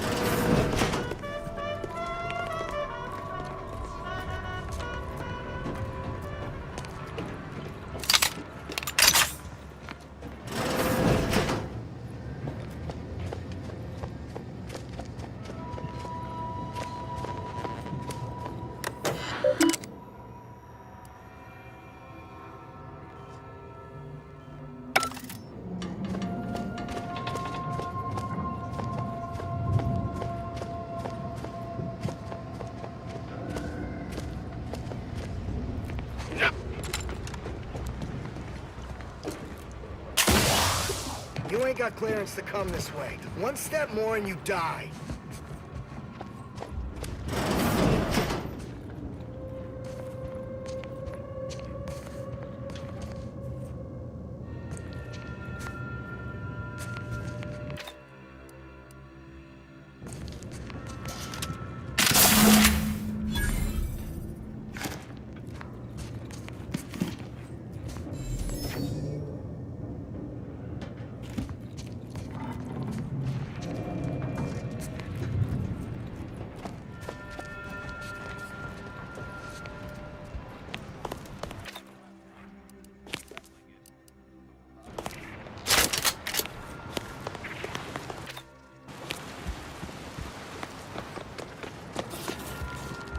I've been told Chief Cuddy's corpse has gone missing.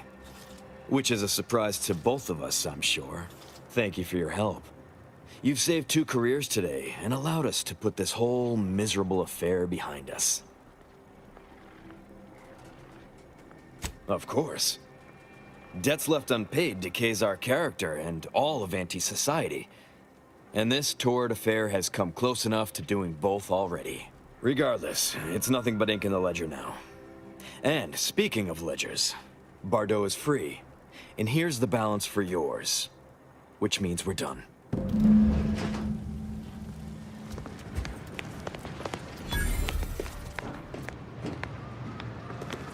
You did it! You actually did it! I can't believe you could get it done. Thank you, thank you, thank you! I'm so glad to be out of that damn cage.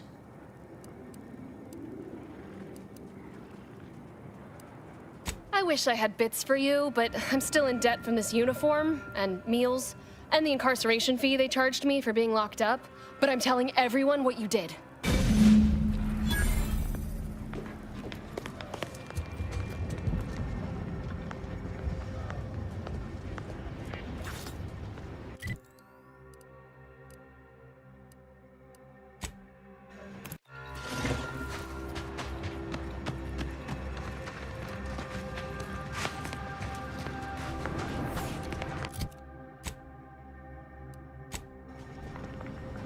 Please tell me there's a damn good reason you're back. Well, I suppose it can't reflect badly on me to simply report the facts. And you have already made me look better in the eyes of the executives. All right, I'll send it. And if you'll leave me, I've got lots left to attend to. But do come back if you can be of any further use to me.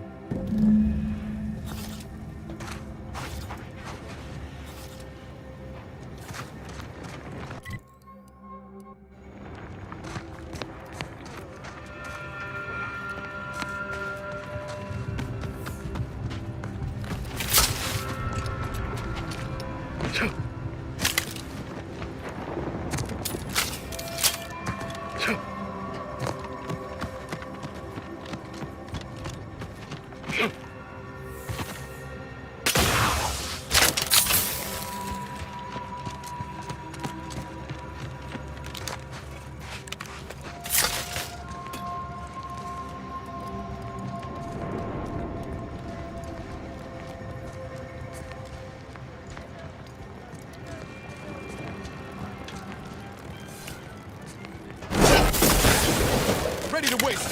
On your command.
is barred due to contrivance malfunction, laboratory mishap, and/or miscellaneous unspeakable dangers.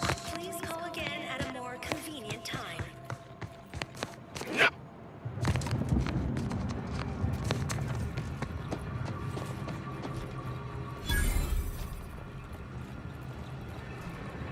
Hello? Someone there? Yes? Did the missive not play, or was it garbled in some way? Are you somehow struggling with coherence? If so, to be clear, Zerania Manufactory 7 presently and for an indeterminate time is in lockdown. That means no external transmissions, no visitors. Wait, you have a writ? From the Abbot? But we don't have any means of... yes, they said they have a... yes, sir. This is Factor Maytag. Am I to understand you have orders from the Abbot? Quite convenient for you. I have no way of verifying without allowing you entry. Very well. Come inside and we'll see this sorted. Building on the left.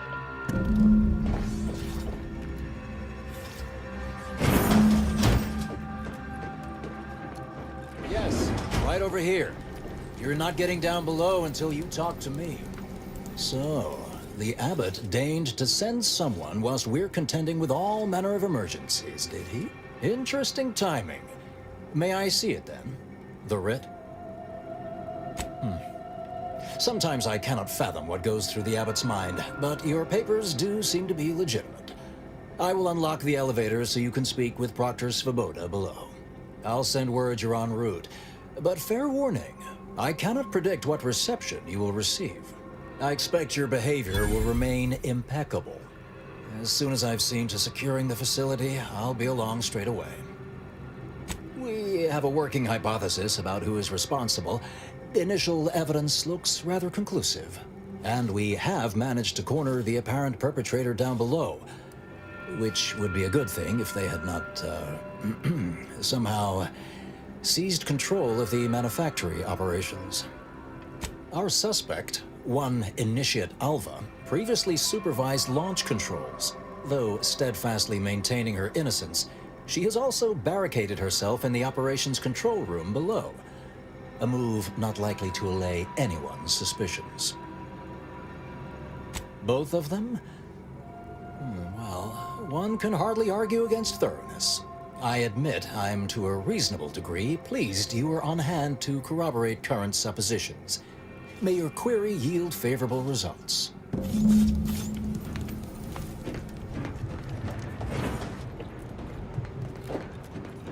It evidently originated here.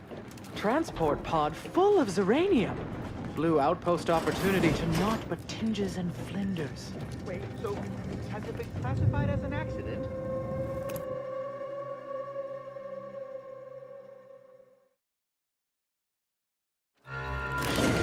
Initiate Alva, stand down. Relinquish control of this facility immediately. Oh, my dear Proctor, you can't believe a low-level drudge like me is responsible for any of this. You'd have us all believe you seized control to demonstrate your innocence. Wait, is this being broadcast? I have no idea how this audio doodad works. You're the one in charge here, Proctor Svoboda. Are you sure you didn't do something? I demand your unconditional surrender at once. Hello, Proctor? I'm pushing buttons over here now. Did I disconnect you somehow?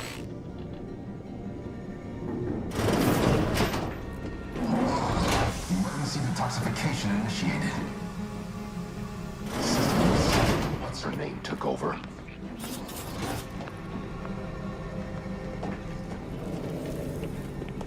Things have been a mite haywire.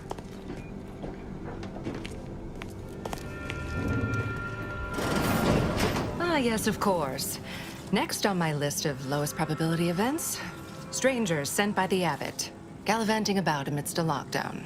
If we'd been able to communicate beyond our walls, might have saved you a trip. As I can successfully report, we have identified the responsible party. It's less what happened than who happened. Initiate Alva, that is. A low-level subordinate, assigned here years ago. Her role was to launch transport pods of volatile uranium to collection points in space. Not at the outposts of our rivals. Those poor, short-sighted commercialists. A spy or turncoat, no doubt. A sleeper agent from one of those secret enemy programs you're always hearing about. Within a beat of us hearing of the attack, Alpha seized command of the system and locked herself in the control center. She then forcefully repelled several attempts to extricate her. 2 are dead already. Poor Jacobs lost a hand trying to pry free the outer doors. Why, she could destroy this entire place at any moment from in there. I implore you to stop her before she does so. I fear violence may be our only recourse.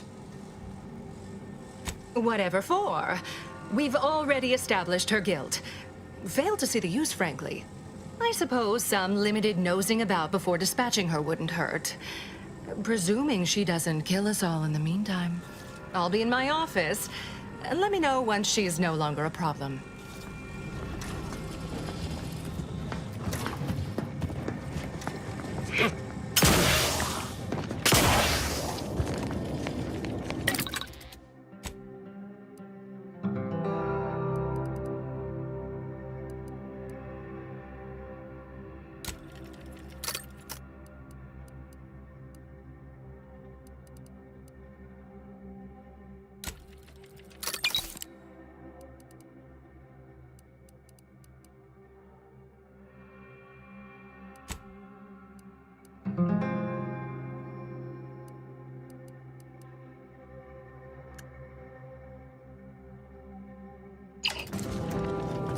Now's not really the time for a chat.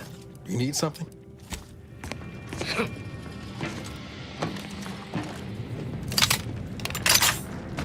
Now, this is important. Would you describe the Varachnid's chelicery as slavering when it attacked? How much viscous fluid would you estimate involved? I don't know anything about the fluid's volume. Being attacked, I shot it. Of course she's hiding something. You think those 2 exemplars just held wrong? They're hardly prone to involuntary self-injury.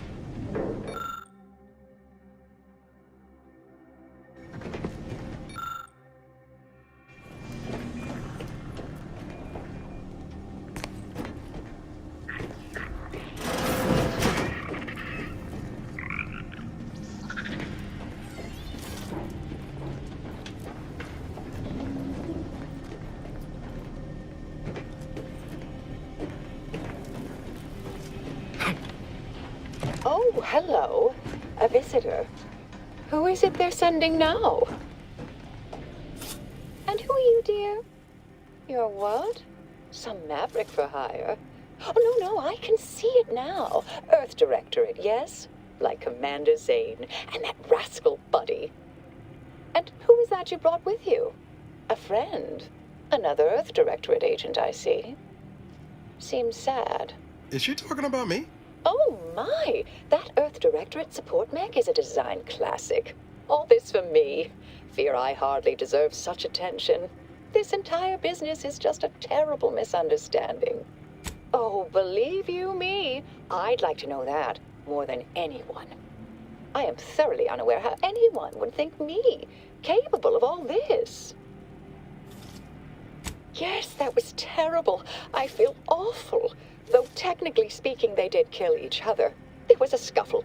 Their weapons fired. It was a most unfortunate thing.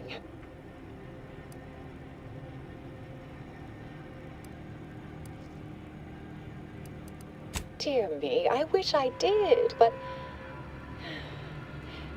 Actually, there may be a way you could gain answers here. The firing record should contain all relevant details regarding the launch. Why, yes, I could unseal access to the records repository for you and open the path leading there. I'd be right grateful if you'd have a look. I swear I'm completely innocent of this heinous act they're accusing me of.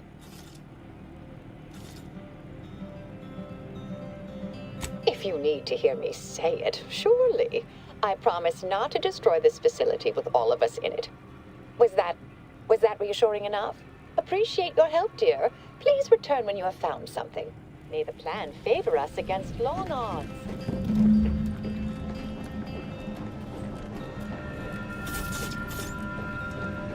Investigator? May circumstances proceed toward intended results.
rituals back, I hear. Don't see aunties being too dissuaded by them, though. Our Earth Directorate friend. Hello. I've been conversing with Factor Matadier here while you were away. Understand you've met? Yes, they witnessed me rather discomposed, I fear. Visions of Auntie's choice reprisal clouded my thoughts at the time. Not presently, though the Proctor believes that my purpose here. Troops now guard the entrance above. Our safety addressed, I have turned my attention to the cause of our situation here, and I have deemed it wise to investigate further. Do not let my position fool you. All within the Order are scienticians, and hence we seek the truth of any hypothesis based on evidence. The Proctor's accusation is no different. I appreciate even your hesitant support. Now, I believe you had an update for Initiate Alva. You've examined the launch records, yes? What did you find?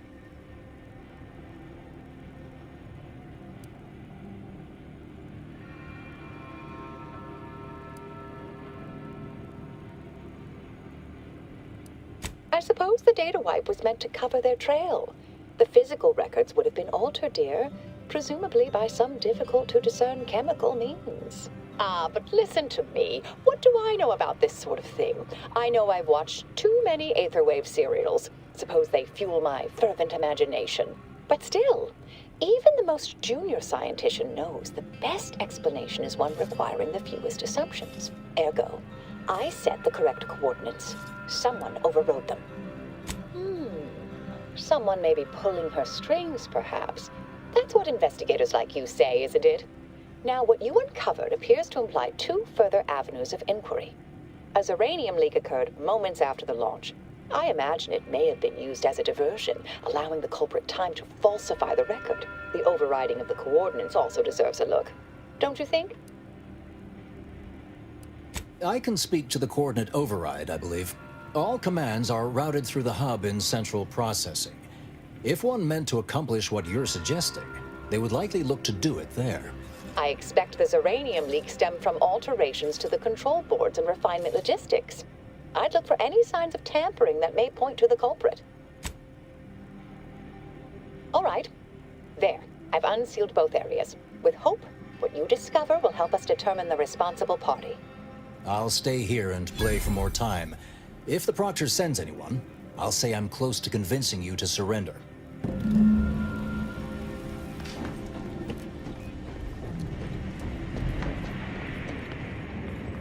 Always account for standard deviation.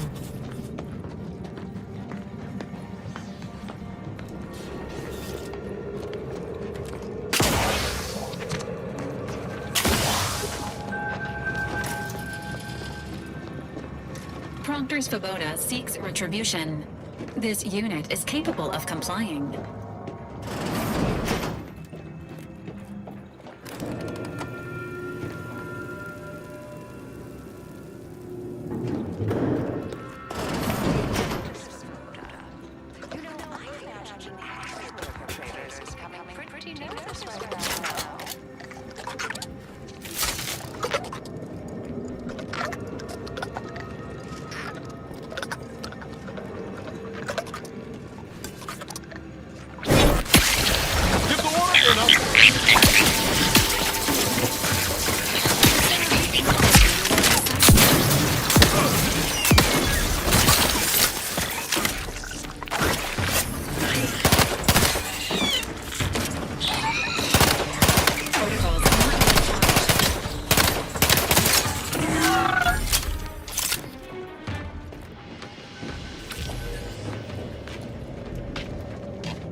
I am decidedly in your debt. Anything you need? Anything I, a lowly archivist, can provide you, a heroic individual who is handy with doors? Of course. I am now able to breathe easy and respond freely. I was in my cot doing advanced equations. After the explosion occurred, I rushed here to check my terminal. The door was creaky to open. I should have known it would lodge in place when it closed, but I was distracted by the disheveled state of the room and rushed inside. works in operations, right? Always on about her stories. Wish I had time to watch serials and read all day. Strange question, but yes, all commands pass through the hub here. Through that wiring underneath that open floor panel in the back of the room, actually. Well, in my professional opinion, looks like someone rerouted some commands from operations. Not sure which ones. Based on the sloppy state it was left in, I'd say they either barely knew what they were doing or were in a rush, or both. Well, that's about everything I know about everything. Let you be on your way. Careful on your way out. Try not to be liquefied and subsequently devoured.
Alva's been here for how many years?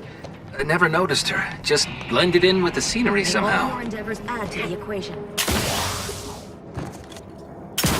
Something about that Alva doesn't square. And she called me sad. I'm not sad. Just for the record. Respecting one's elders is considered good manners in most colonies.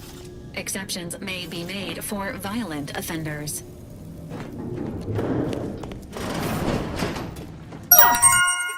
Yes, suppose you'll do.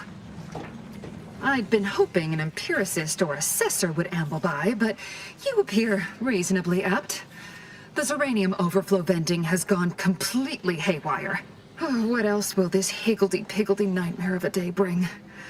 I was ordered to keep watch until a specialist arrives. Might I entreat you to act in such a capacity? The control board to divert the flow of Zeranium is up yonder in refinery logistics. If so, I have something for your time and effort. Oh. Well, I might have kept the item in question then. No matter. It should guarantee you remain motivated to see it through. We developed a pharmaceutical primer that, technically it poisons you a little, but also heals you quite effectively. Shut off the gas, it's yours. Tremendous. Why, this day may average toward the positive yet. May deliberate endeavors beget expected results.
You're back. I see my choice in you was well-founded. Zeranium overflow venting has returned to a non-haywire state, and my internal levels of disquietude have lessened along with it. With the leak abated, I am fully prepared to be peppered with queries. Now that you mention it, yes, I recall I was worried about one crisis, and my mind was completely occupied by this other crisis nearby. I must admit, I haven't given the attack a single thought since. I do hope everyone's okay. Not much. Keeps to herself mostly. Or that is entirely. Like all of us, she resided in the barracks 15 degrees to the northeast from here. You mean just after the attack occurred? I was in a state of anxiety at the time, and, well, I'm sure you're aware higher levels of cortisol can impede the encoding of memory. I am greatly grateful you were helpful and effective. Farewell. This card will allow you into our humble little research lab. It's right past operations. Can't miss it. Unless you do. The pharmaceutical primer I mentioned is inside on display.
These circumstances proceed toward intended results.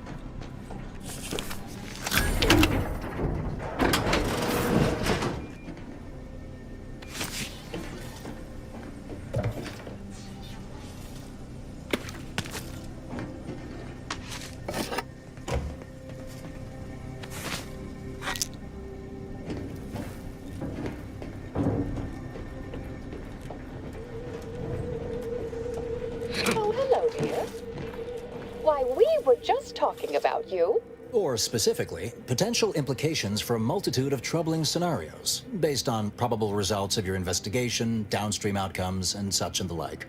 You know how the Order is, always calculating something. But please, tell us what you discovered. That you found evidence that the coordinates were rerouted is definitely something. Would be an odd step for Alva here to take. Except perhaps to throw blame elsewhere. I admit I had the knowledge to cause the leak, but not the authorization. Svoboda has clearance, but not the know-how. I'm sufficiently certain our proctor is conspiring with an outside party, so I'm coming out now. She's going to tell me who she's working with. Then I'm going to kill her. Wait a minute. You're going to what? Our investigation, it's unfinished. And you're an initiate. What are you talking about? Oh, I see you two thought you were proving my innocence. No, you were helping identify my target. I'd advise you dears to help or stay out of my way. Proctor Svoboda needs to pay for her actions. Yes, I concur. That may be the only part of this that seems certain. You are far more capable than some back manufactory button pusher. Who are you, really? I am a dedicated agent of the Order, but no, dear. My name is not Miriam Alva. I am Marisol Delgado, formerly of the Department of Preemptive Causal Redirection. That group was just a story to scare novice scienticians. Next, you're going to be telling me you're... Wait. It is you, isn't it? The one they called the Endpoint. I must admit, I'm not entirely sure. The rumors about your department. They said anyone who might delay the equation being solved disappeared. If there are any hints of truth to that, I find it severely at odds with Order tenets for balancing efficiency with humanity. This is hardly the time for a history lesson or debate, I'm afraid. Perhaps you shouldn't. My earlier endeavors were often disconcerting.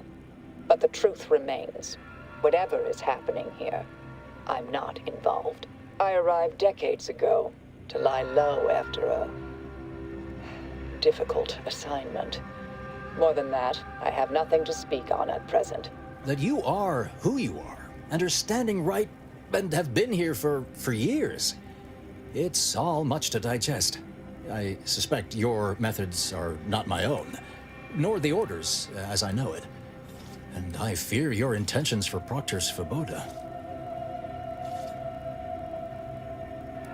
I cannot be party to this, but neither shall I stand in your way. A wise calculation, my friend. Good thing you showed up when you did. You saved me from having to kill everyone here. Not that I was relishing the idea, but you provided other options.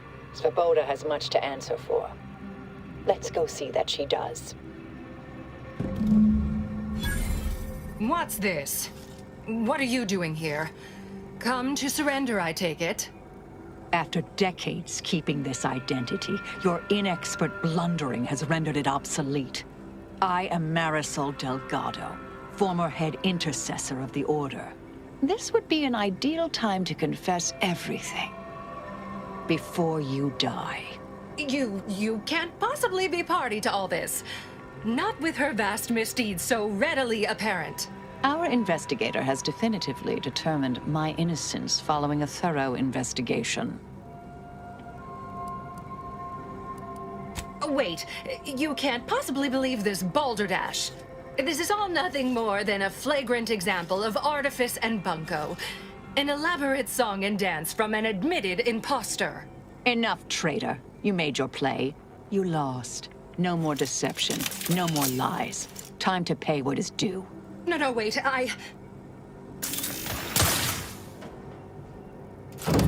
Thus concludes a thoroughly distasteful business. Best search her office. Someone clearly was pulling her strings. Updating threat assessment of Marisol Delgado to... Hi.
used to be brimming with runoff chemical sludge. It's been renovated, I see. Another terminal. Go ahead. You should have the honors.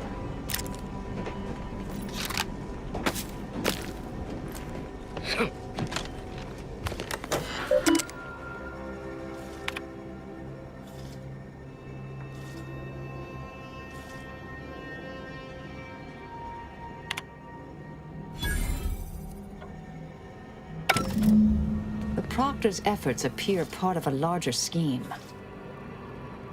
Ah, of course. I should have assumed you had a greater purpose here. This whole affair reminded me of the old days. The blood, the secrecy, the calculations and intrigue. Been trying to tell myself I didn't miss it. But in action, I fear, ill suits me. I have some unfinished business I need to get back to. I could use help from an operator like you. Believe my specific skills could benefit your efforts as well. I'd propose a strategic partnership. You help me, I help you. What do you say? Good, good. It's a little crowded here, though, isn't it? Sure, I could use a few ticks off my feet. Leg has been aching a bit. But hey, you need me, you know where to find me. And don't let that one stray outside your peripherals, if you take my meaning. Excellent. Well then, I am quite ready to leave this place.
I realize you didn't receive the most welcome of receptions here.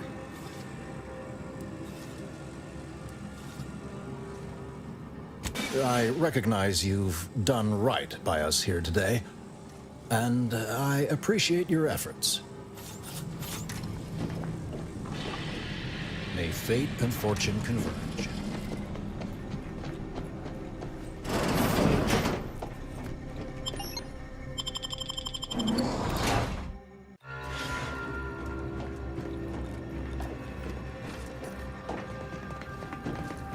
So, Abbott Newell sent you to my manufactory to lower tensions with Auntie's choice, I take it.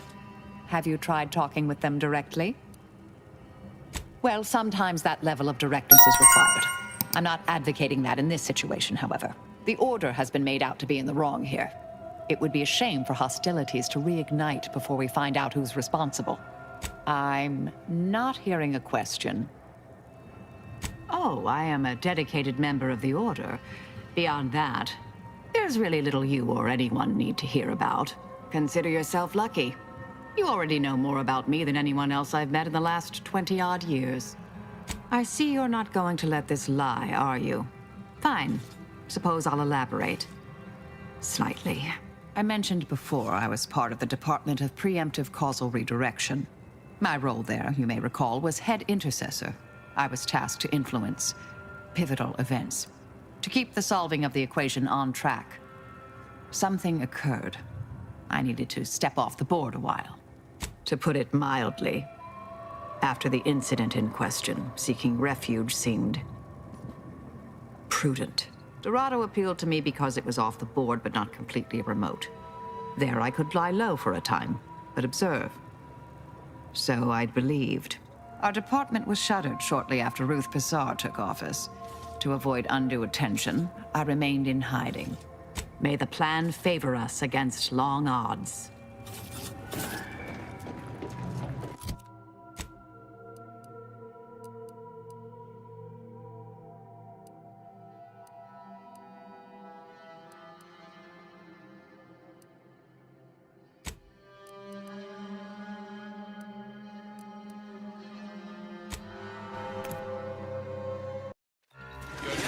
entering an active combat zone. Take all necessary precautions.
Confronting threat.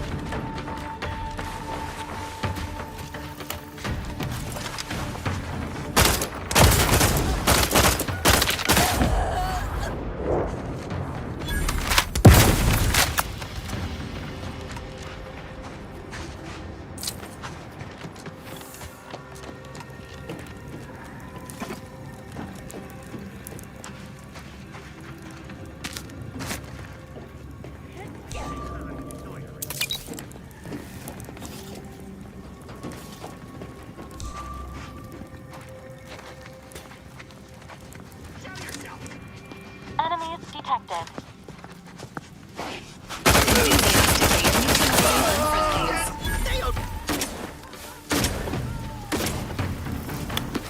Vocal patterns indicated a high level of sincerity. There is an 81% probability that the imperiled person may imperil others upon release. Taking the purification in progress.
Either they have squatters or their decorators should be shot. Or both.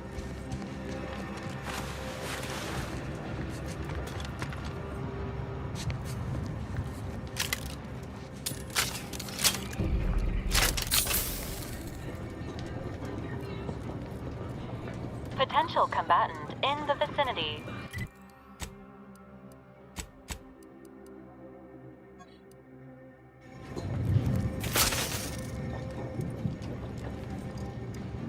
You cannot threaten one who welcomes a bitter. Sequencing attack strategies.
I ever managed to make it out of this barrel?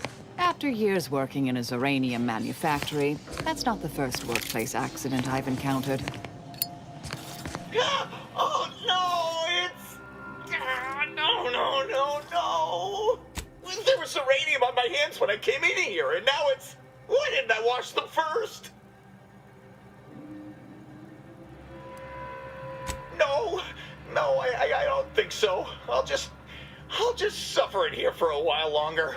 Oh, why won't it stop burning? This unit is not programmed to administer care to enemy combatants. Goodbye. Salvation lies in annihilation.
At the behest of the exalted leader. Yeah. You betrayed!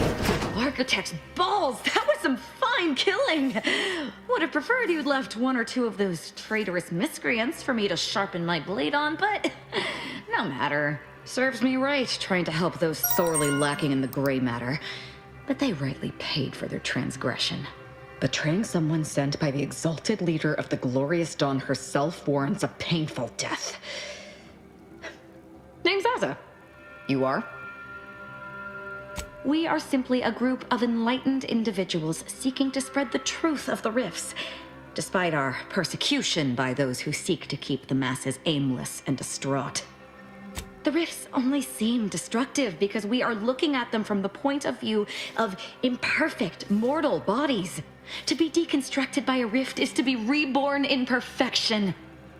The rifts are a device of the architect to hasten humankind's perfection. They reduce whatever comes into contact with them to mathematically perfect information. We are nothing but that information, but we cannot see that because we exist in a chaotic and disordered reality. The universe is decaying, and our efforts to manage it are futile. The rifts are a perfectly ordered phase of existence. No chaos, no striving, no suffering. Peace and unity with the architect themselves. Ridiculous. The rift's existence is an anomaly, nothing more. Their existence begs for correction. I see no need to respond to such heresy. You are obviously ill-informed. I have similar business at the N-Ray range. These fools were only part of the contingent that betrayed me. I aim to see them pay the same price, though maybe with more disemboweling. I could use your help there, and I'm sure my particular talents could be of service to you. If you'd deign to take me on, of course. Nothing that we'll live to regret, but it seems like you've already a full contingent with you. Affirmative. Engaging standby protocols. Well, what are we waiting for? Let's go kill us some traitors.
mandibles, which then proceed to feed on the host directly, ingesting tissue and blood along the entire intestinal Initiate Carrington, audio log entry, 10.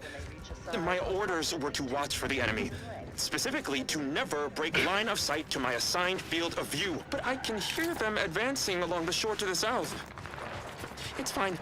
Others have been assigned that field of vision. This is the most efficient method of defense. Architect, they're getting closer. Perhaps I'm taking my orders too literally. I'll just peek. No. Trust in the equation. Trust in those greater than I in the order. I will keep looking forward for enemies from that vector. I am not afraid. I am not afraid. I have faith that the architect... This one appears to have been too terrified to even look at us. I almost feel bad killing him. Almost.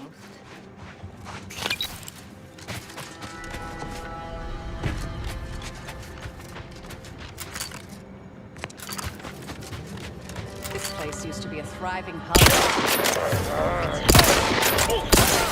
Weapon prime! Stun weapon ready, Commander. Sharp enough. Hostiles nearby.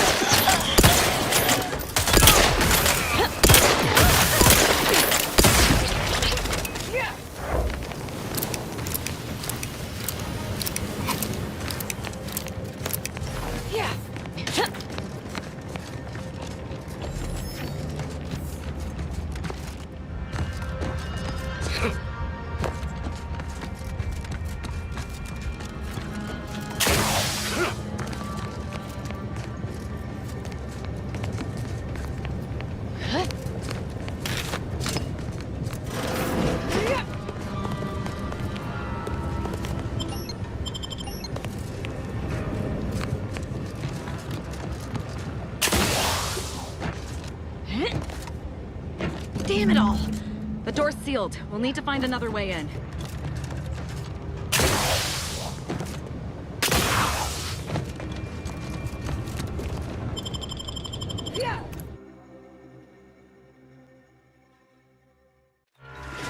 Now this is just sloppy. If I wasn't already here to kill all these traitorous fools, I'd be forced to use one or two as an example to the rest.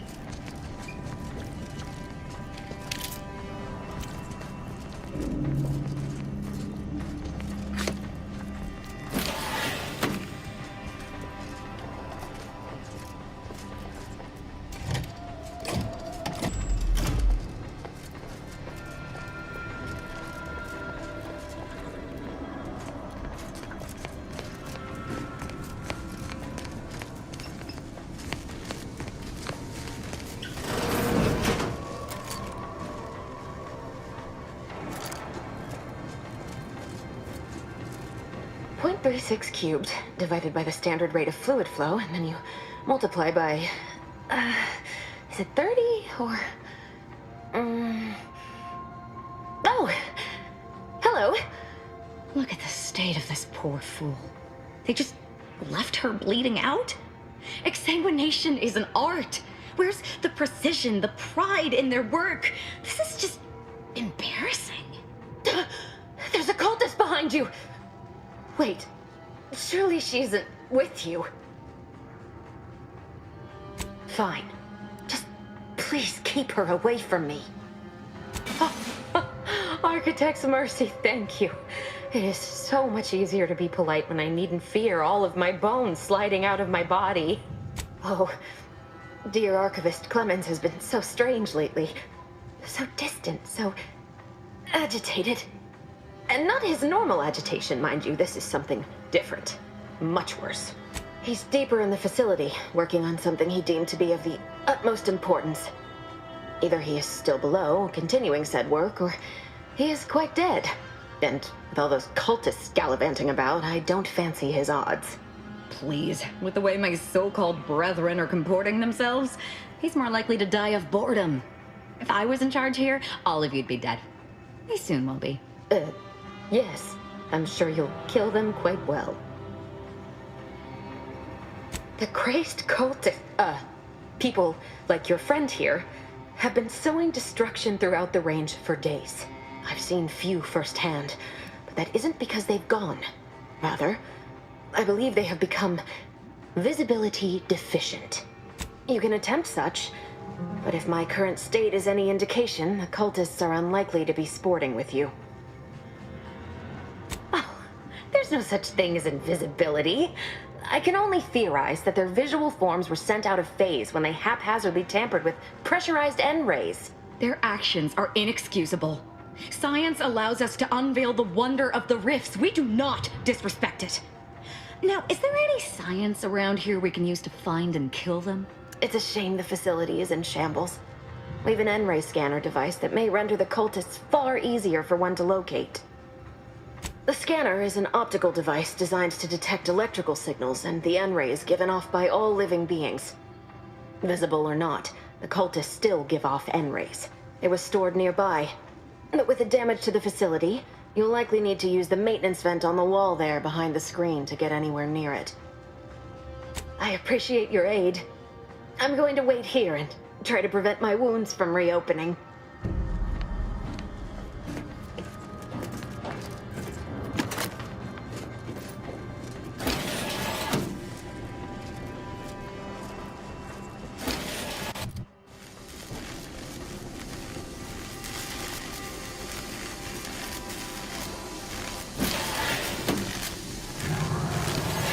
Fear not, my brethren.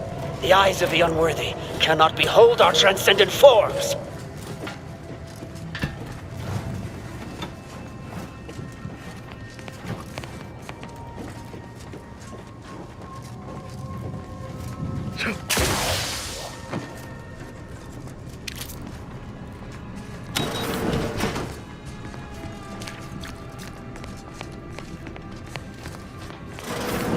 There's the N-ray device that exemplar Foxworth mentioned. When all is consumed, all is accomplished.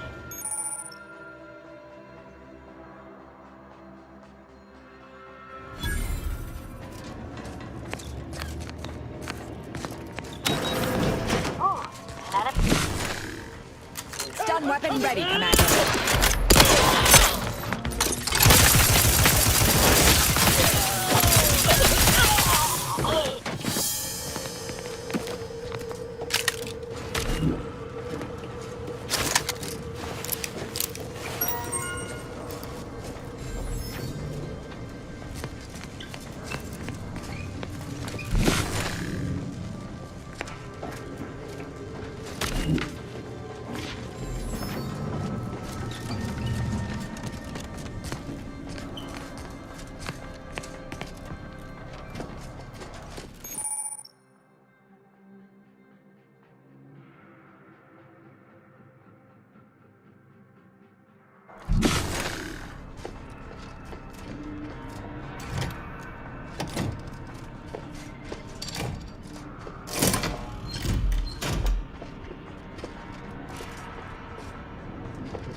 We can use those wriggly little grub fingers of yours.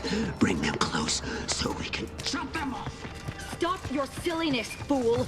The only ones losing body parts around here today are you and your traitorous friends!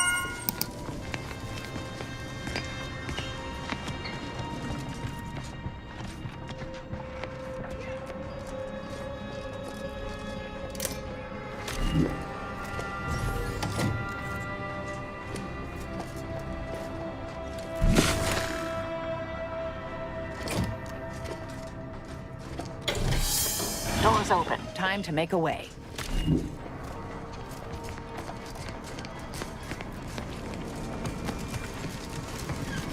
You've opened the way forward.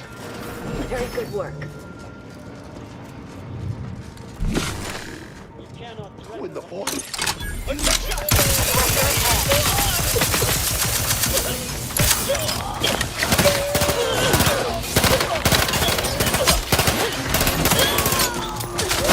Commander's almost dead. Not possible. To go.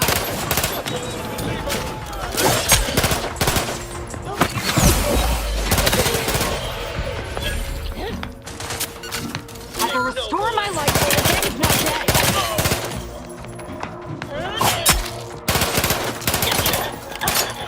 Closing in.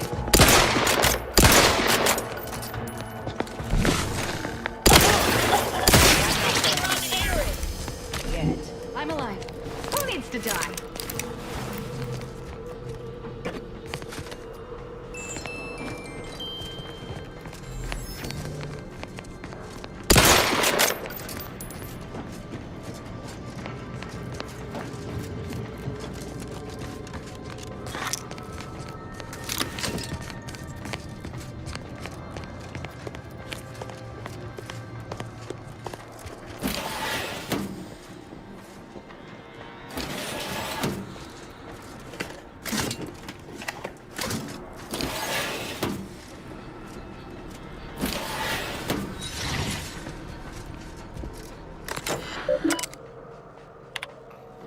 Victor, I fully understand the importance of your work.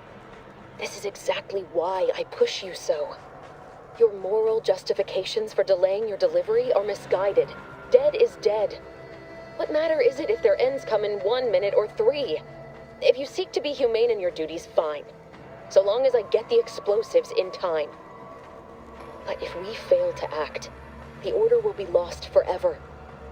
Collateral damage was always inevitable, Victor. You knew this. And the longer you take in your laboratory, the greater your risk of being caught becomes. If that happens, you know what must be done. But I should remind you that such a failure will result in vastly more suffering for all parties involved. We need those explosives now, Victor. Let's finish this.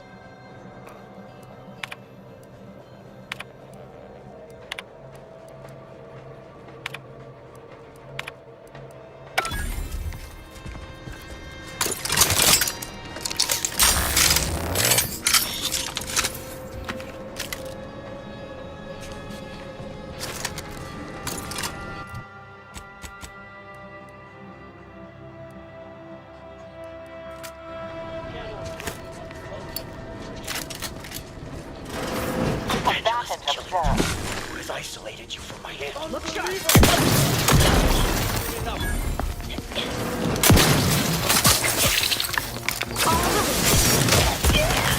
Wine. Sides open.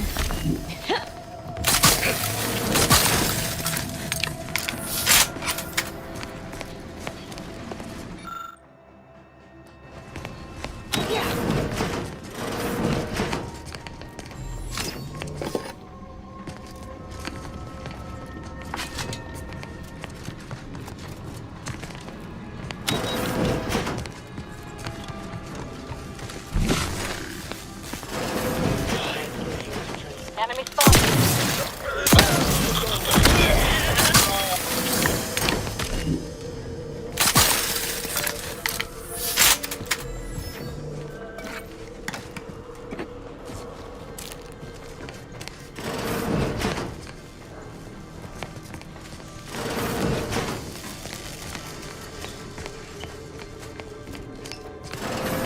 Look at the sad little sprat in his corrugated metal.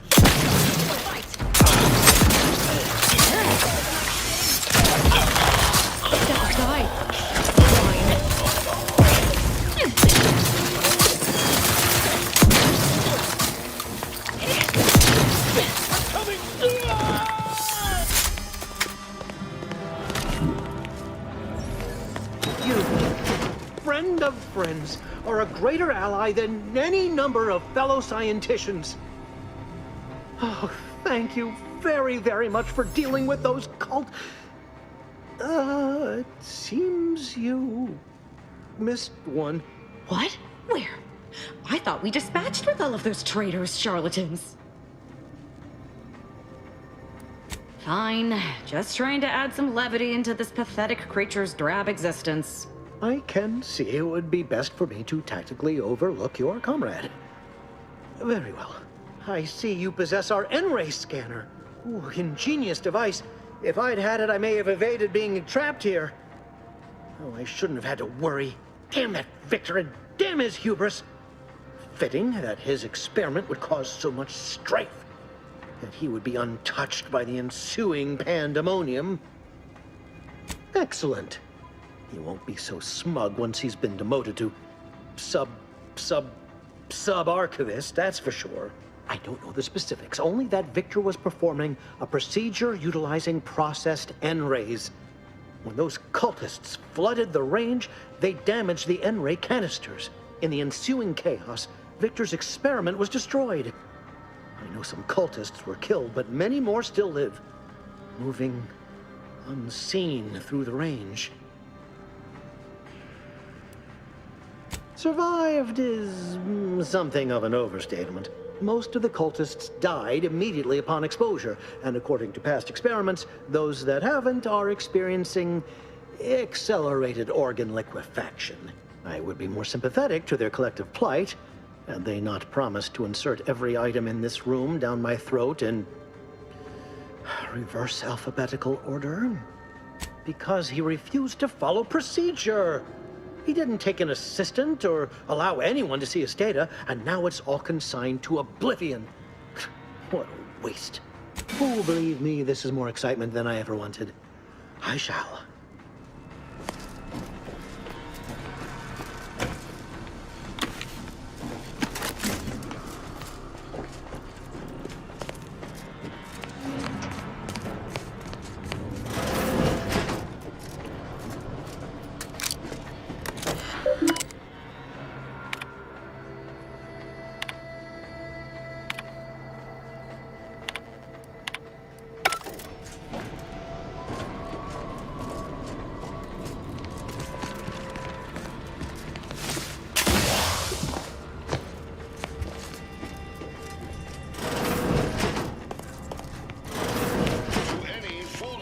Approach my holdout.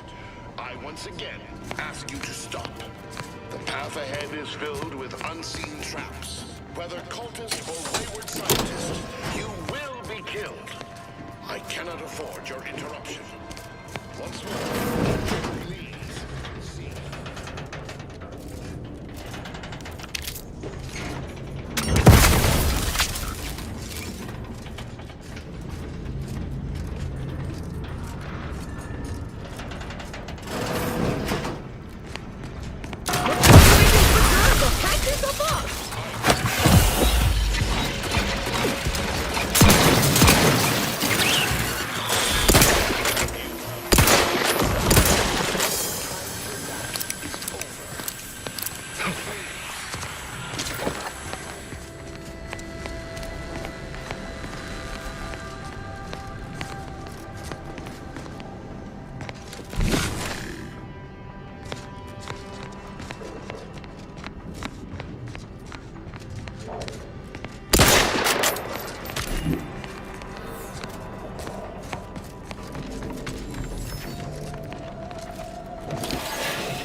cultists and interlopers breaching my defenses at once?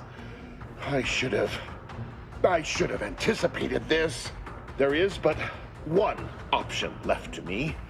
To save Arcadia, to ensure the future, we must both die. Because the Order cannot be hindered by war or by compromise. Any obstacles must be removed, as much as I regret the need to do so. If DeVries does not receive my explosive, she will resort to a violent assault. Many will die, pointlessly, and in agony. I can at least deliver them an instant, painless death. I thought this explosive vest would be an unnecessary precaution. All I can hope is that by blasting us both from the field of play, the Order shall find its way to truth. Want has nothing to do with it.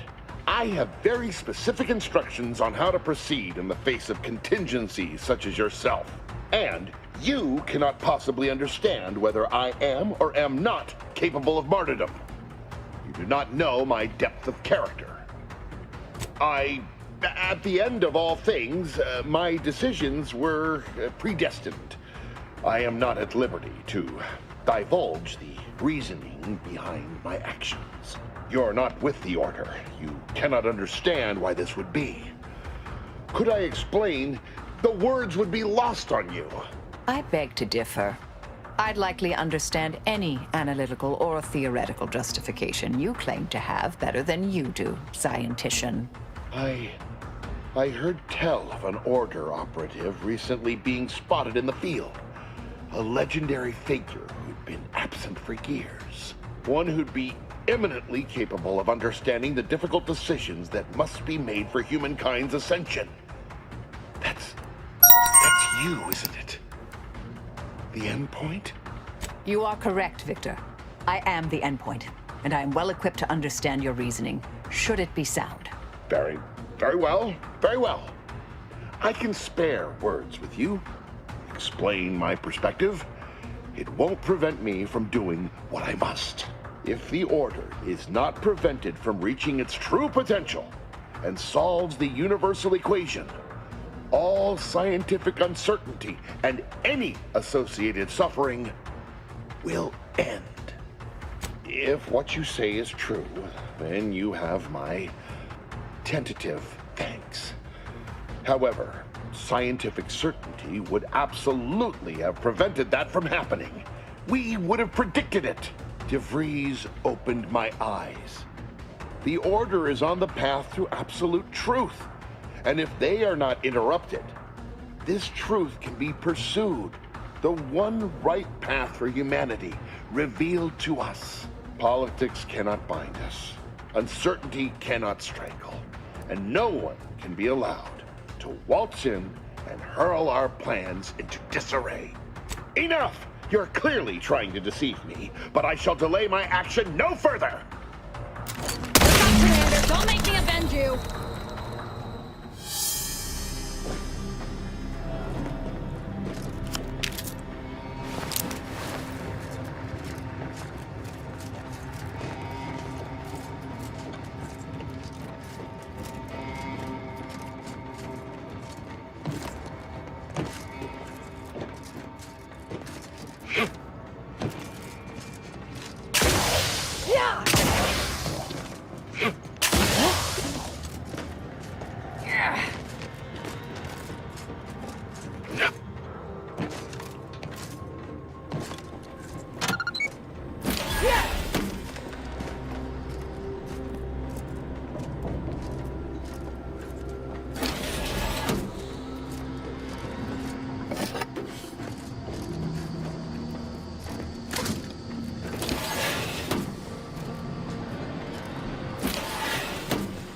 My fellow Loyalists, it is time. Due to the Earth Directorate operatives' continued meddling, we must increment our timetable by a factor of hours, not days. Accordingly, our forces have taken over the monastery. Those I predetermined to be resilient to reason have been executed. The rest should not cause us trouble. I have locked the lift to prevent the agent from reaching the monastery. but the following code will grant you access. 34145. I will continue my work from here, supplying Augustine with everything she needs for our plan to succeed, and delaying the agent as I'm able to. May the results of our actions today secure a more prosperous tomorrow for our sacred order. Seer Wiley isn't very good at this whole seer business, is he? Nice of him to just hand us the code like that. We should remember to mock him for that as he bleeds out.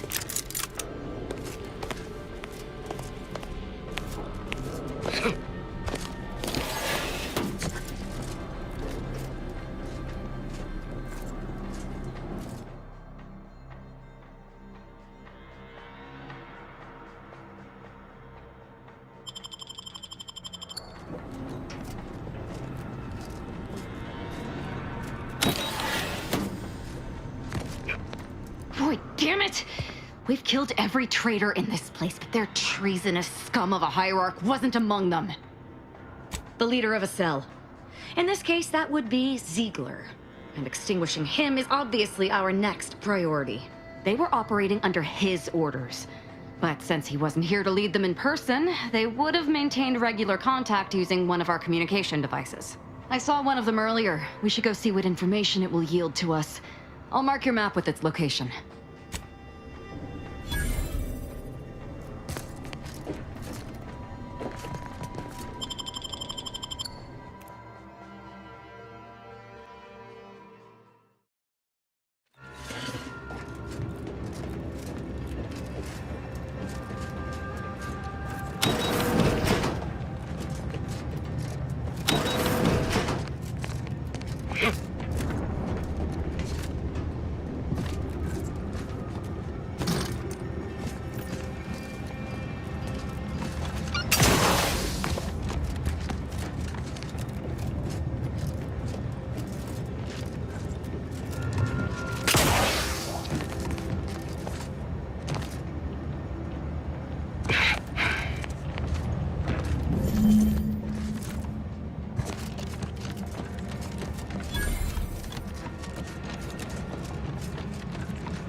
This is it, the Dawn's communication device. Let's see what I can find on it. Not much, but there are a few encrypted messages from Ziegler reporting on a rift in Paradise Island he was sent to study. Idiot didn't even have enough respect to stay to kill me himself. Well, it's of no consequence. Now that I know where he is, let's go show him the error of his ways. I'm right behind you, but not in a threatening way.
Standing by to simplify.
Looks a mite picked clean, doesn't it?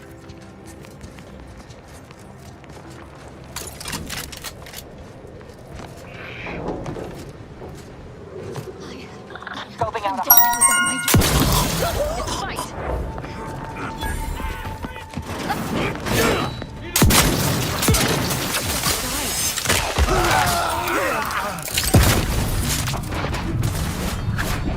Reviving me is in everyone's best interest.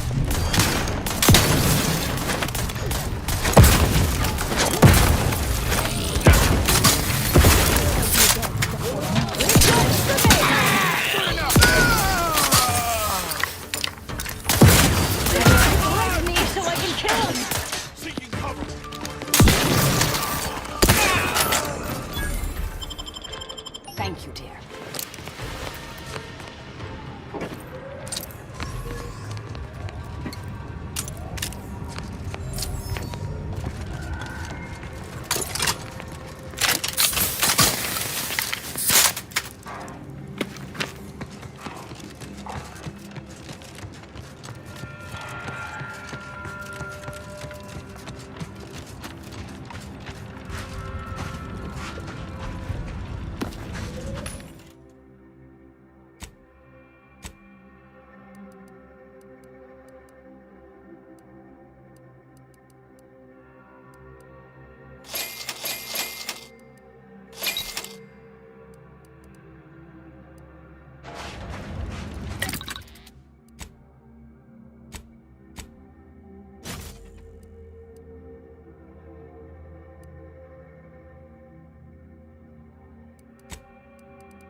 my.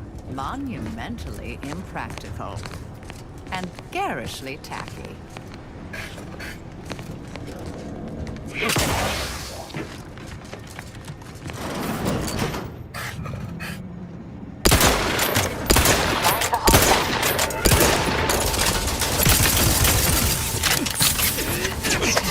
You've suffered extensive damage, Commander. Locking them down, mitigating the threat.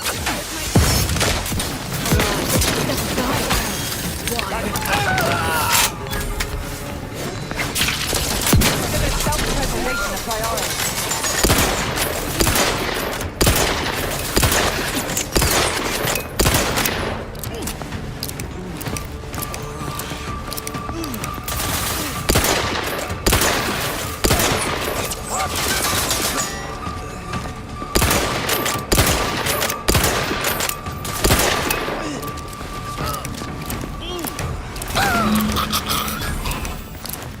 I'm alive.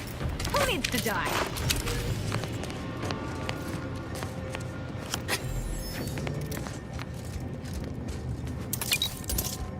There is a strange sort of humor in the onset of the first war in Arcadia's history, within a few days of my being assigned here. As far from protectorate society as possible, Golden Ridge suffers under an invading force, and moreover, it appears that our Order colleagues have betrayed us. At first, I lamented my isolation, but I've realized I was where I needed to be of service. The scores of abandoned subjects need a leader. I have enlisted the staff at these estates to help accept the first influx of still loyal Protectorate refugees. More shall come. I shall lead them out of the shadows and into the light. For the good of the Protectorate. This is my calling.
Victor wasn't exactly the partner in crime I envisioned of Reese to have.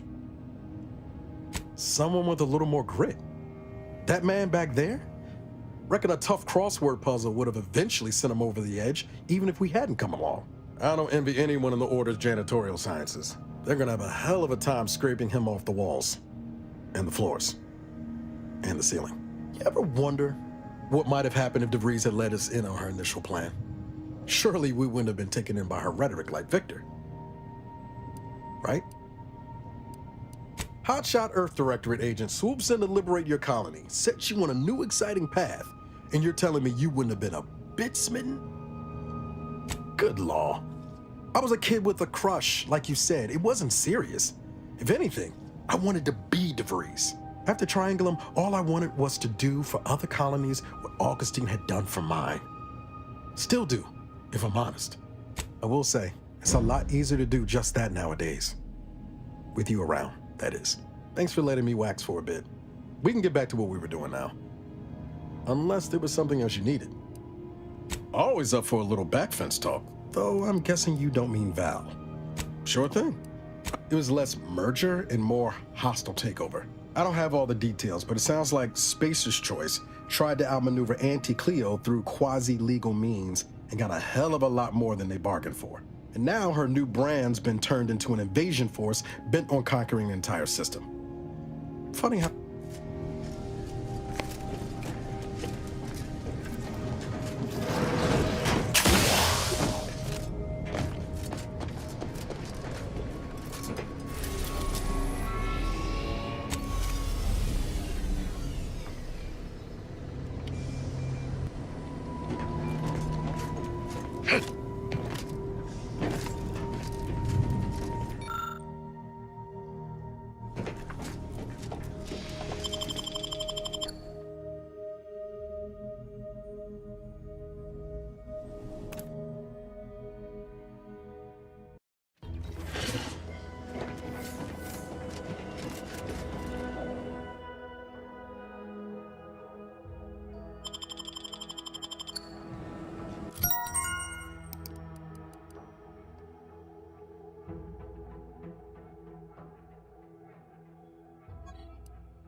Investigating hostile.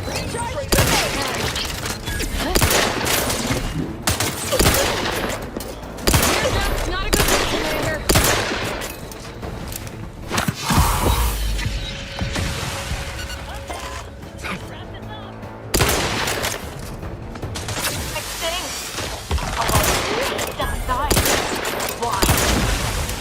Stun weapon ready, Commander. Locking them down, mitigating the threat.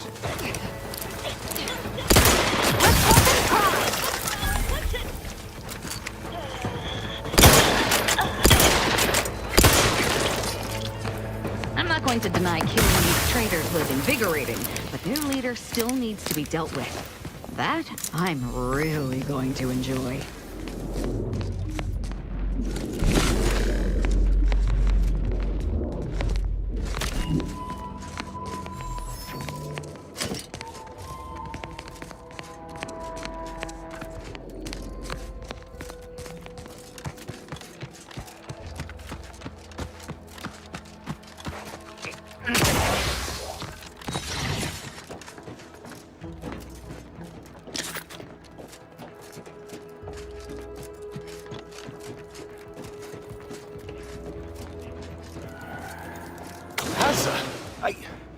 Why are you still alive?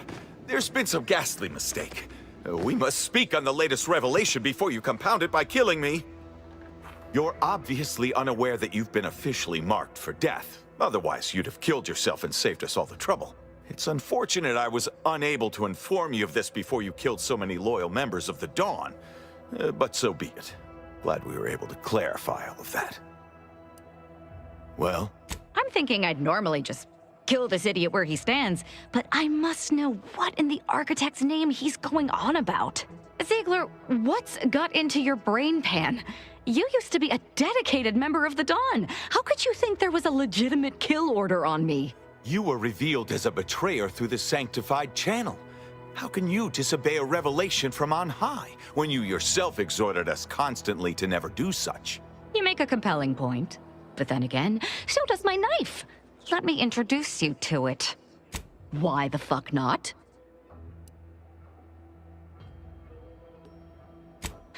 You're such the jester, Commander. You actually had me going there for a minute. Now, where were we? Oh, that's right. It's time to stick Ziegler here like a cysty pig on a spit.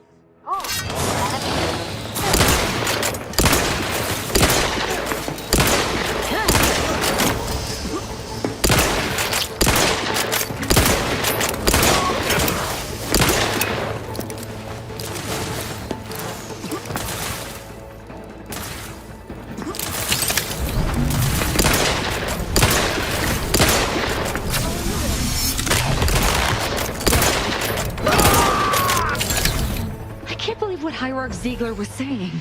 How could there be an official kill order out on me? The poor fools probably thought they were just fulfilling their duty. I have no idea. If I go anywhere near one of our encampments, I'll be forced to kill members who believe they're following orders. Of course, any member of the Dawn who turns on me without thinking is asking for death, but this could still make solving this even more difficult. Don't worry. I'll stay on as part of your crew until I get this all figured. It's given me an impressive amount of opportunities for killing, and all the killing helps me think. Of course not. What a ridiculous question. Never. And I'd thank you not to suggest such. If only it were that simple. It should be impossible for someone to infiltrate our communication systems, especially when it comes to a high-level communique. Unless they somehow have our codes. This could only mean that one of our members has been compromised. Damn straight they should have.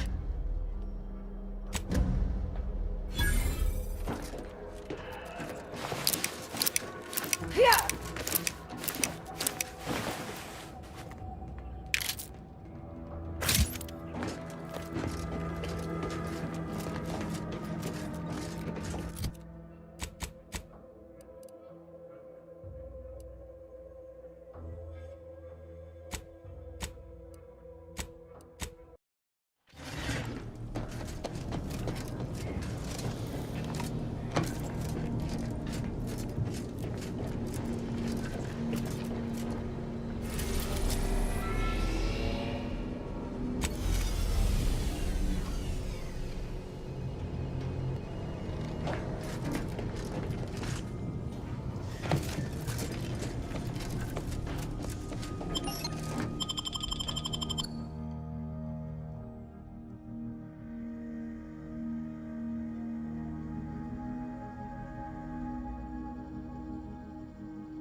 Do you believe Arcadia shall ever return to how it was?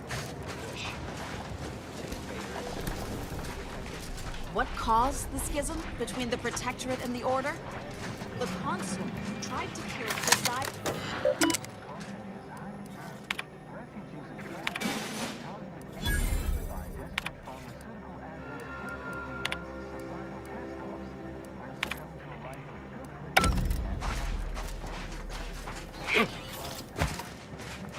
The paradigm is a self-centered derivative take on the ground.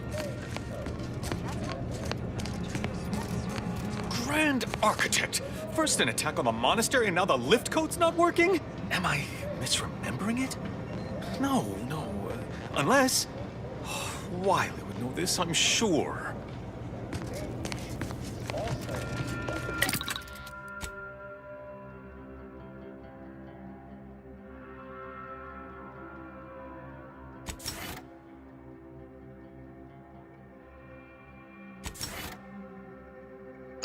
We travel well outside our zone. Agent, oh, thank good odds and high probabilities you're back. There's been an incident. A rogue faction has taken over the monastery. My seer Wiley, is trapped up there with other hostages of the Order. To make matters worse, my access code's not working. Without it, I've no way of calling the lift. No, I've known Landon for years. You must be mistaken. If what you say is true, that is damning evidence indeed. But why would he do it? Align himself against the Order? Against a friend? That's a serious accusation. Why would I do such a thing? Far from it. I celebrate Wiley's gifts. I recognize he's a far superior scholar than I'll ever be. I can't discuss this right now. The monastery. Peace talks? Yes, Ruth informed me, but how did you learn of them? No one outside a select circle are supposed to be aware they're happening. Representatives of Auntie's Choice in the Order are meeting to discuss an armistice and possible collaboration. It's an unprecedented opportunity to shorten this war. I know I mentioned it before, but compartmentalization is crucial to the success of most of the Order's operations. I wish I could offer more details than that. Yes, regardless of their current actions, those people up there are still members of the Order. My colleagues and friends. Please remember that. Once you reach the monastery, make your way to the observatory. If the conspirators are seeking the coordinates of the talks, no doubt their efforts will be concentrated there. Go forth as was determined, and may the plan guide you. Well, that's certainly a relief. Let's hope we live long enough to enjoy the fruits of your diplomatic labor.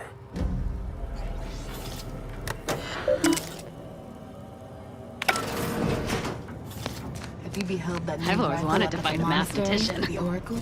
The one Wiley designed, right? Uses a trap.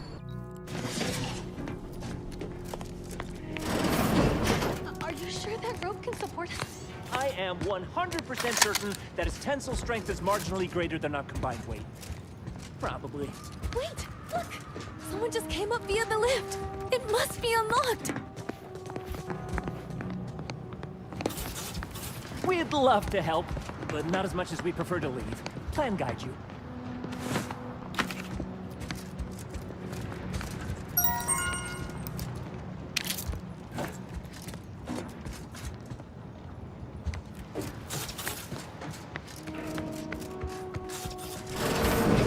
Wiley said I wasn't on his list and let me go. He must have predicted I wouldn't fight back. I don't understand. Where's the abbot? Why isn't he doing something? I don't understand. Where's the abbot? Why isn't he doing something?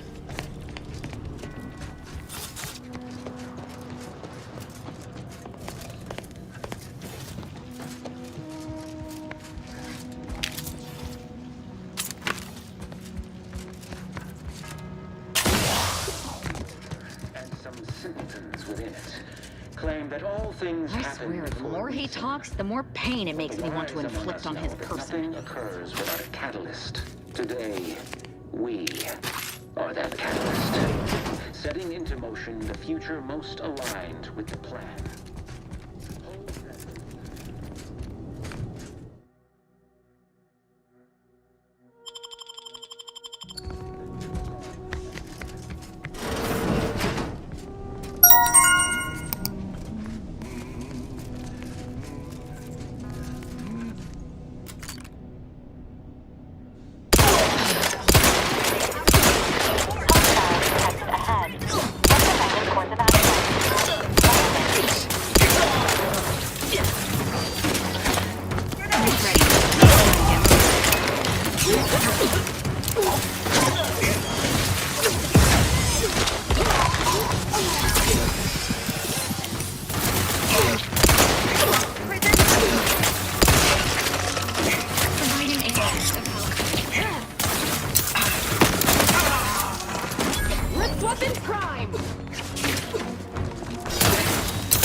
It's a fight!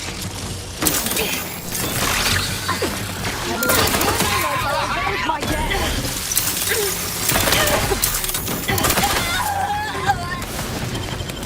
I'm alive. Who needs to die?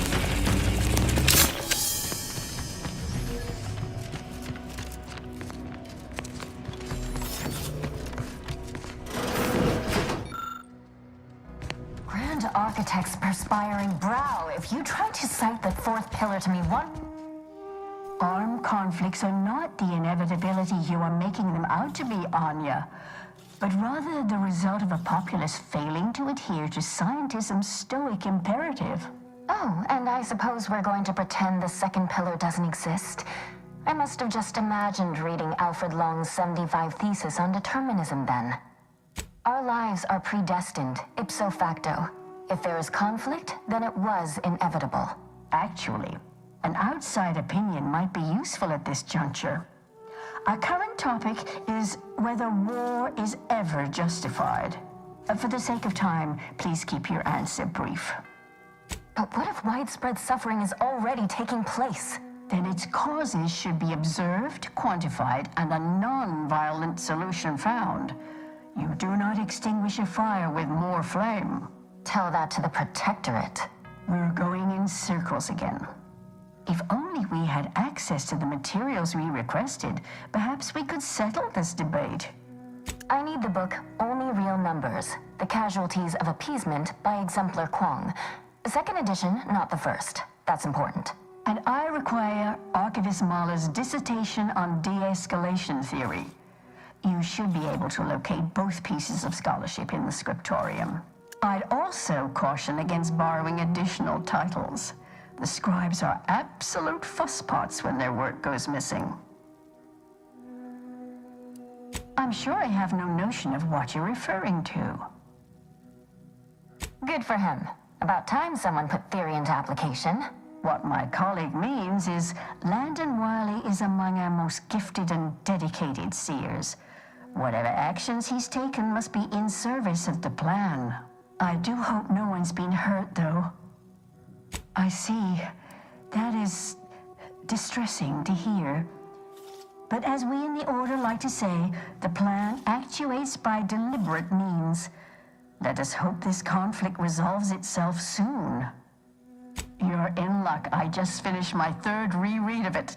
Chapter 47 is a real treat. When we're finished speaking, I'll put it in the collection drawer, but do take care with it, especially around the bath. We lose more good books that way. Augustine? Sure. She's got a mind for provocative hypotheticals.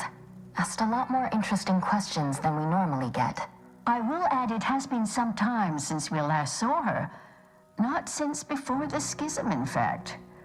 Why do you ask? Augustine was obsessed with the rift. She wanted to know all the potential routes the Order might take to deal with it. We explained that the rift is an aberration of the plan's natural order, corrupting time and space and creating uncertainty. Consequently, all efforts should be made to close it. Apologies, but gossip doesn't fall under our purview. We've secluded ourselves here to avoid such distractions, so I would thank you to exclude us from any remote drama. Much appreciated. We'll present our final arguments once you've returned with the research.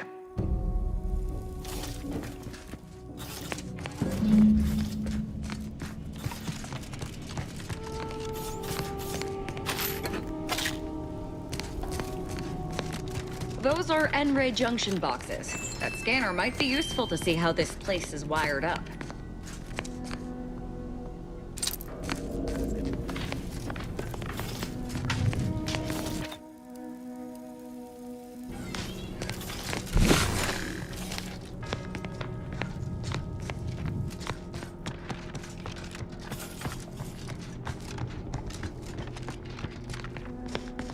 Found another one. Enemy near. Damn it. Statistical chance of everything. There's a fight!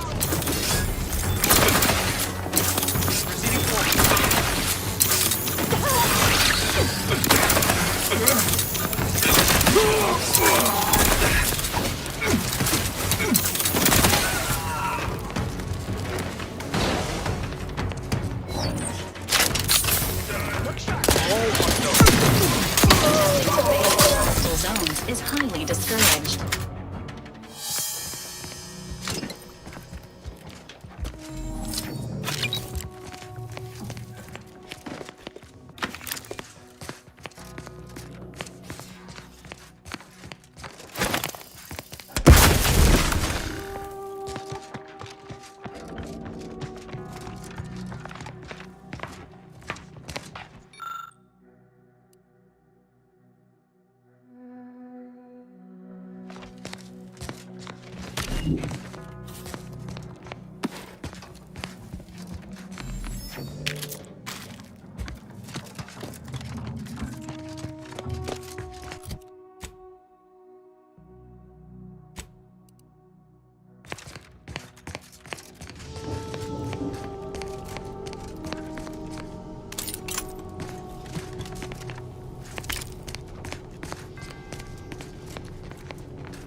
Some simpletons within it claim that all things happen for a reason, but the wise among us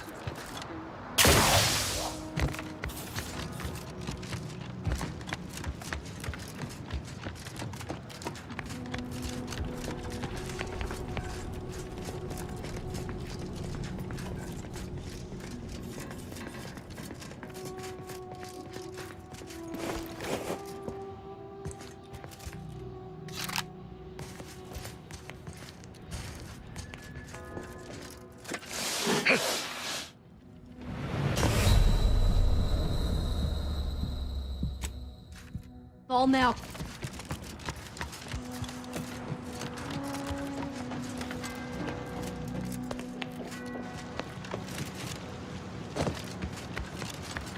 Avoid it all. I told him he wasn't going to make it. Is why Wiley's ilk spared him? Because, hey, body's not even... Can any of this really be in service to the universal equation? Like the Sears claim?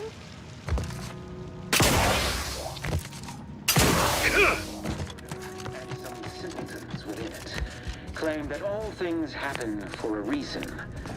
But the wise among us know that nothing occurs without a catalyst. Today,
Have you acquired the scholarship we asked for?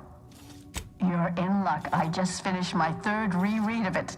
When we're finished speaking, I'll put it in. Much appreciated. Error. Unable to process conversation request at this time.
Those who do not follow the plan will be terminated from him. Or you injure someone.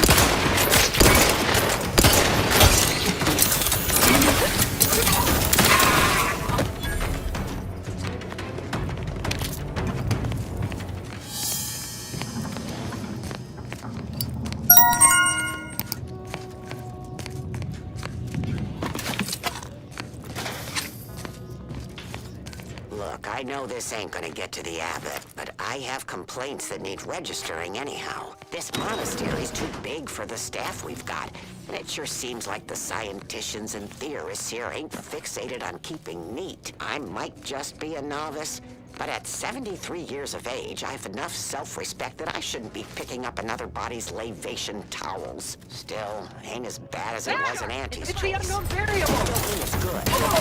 I just ask you folks to remember that there's a lot of importance out here than just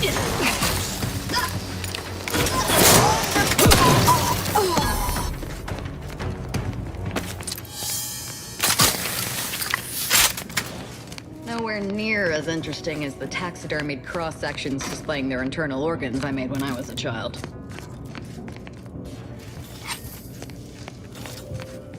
Keep some Riley's runners. Eliminate the target.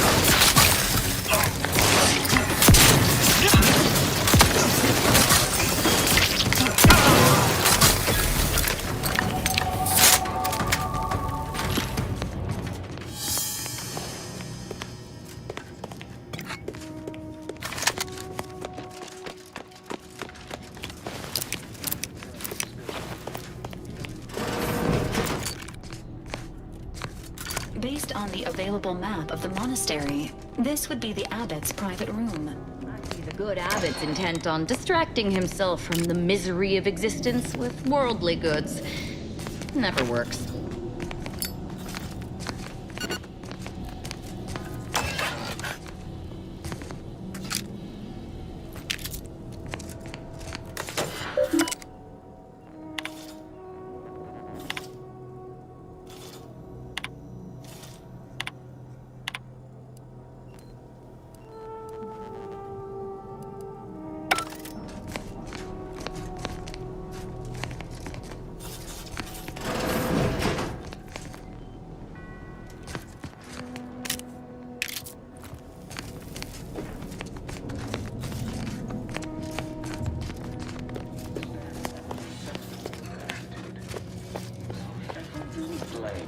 When a student, why, their instructor, of course.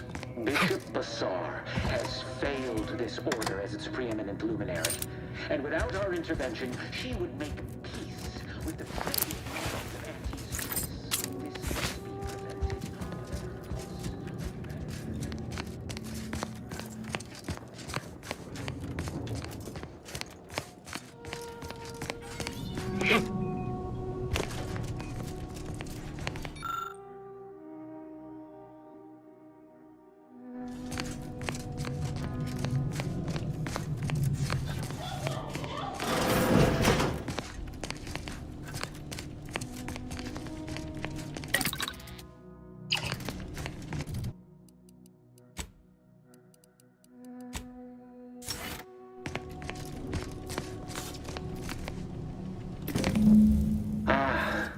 The stalwart agent arrives.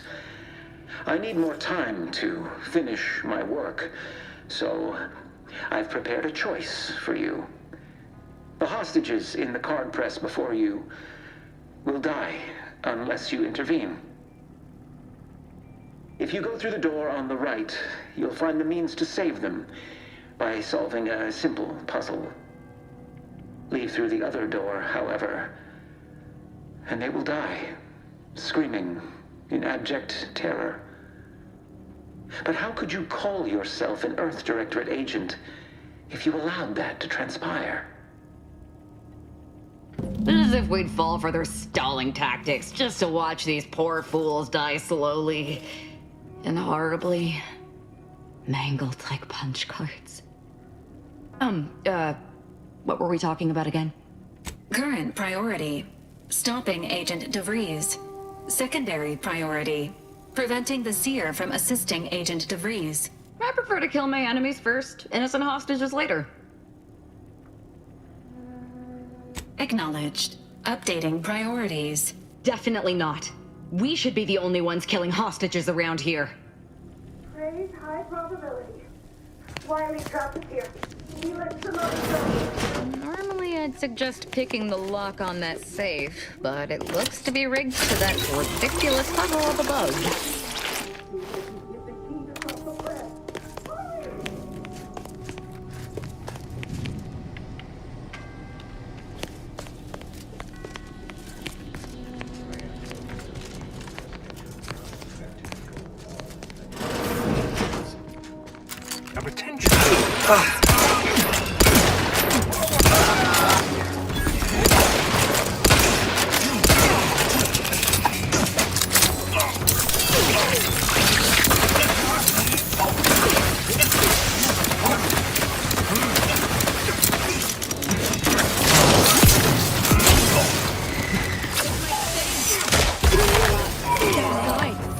Swine.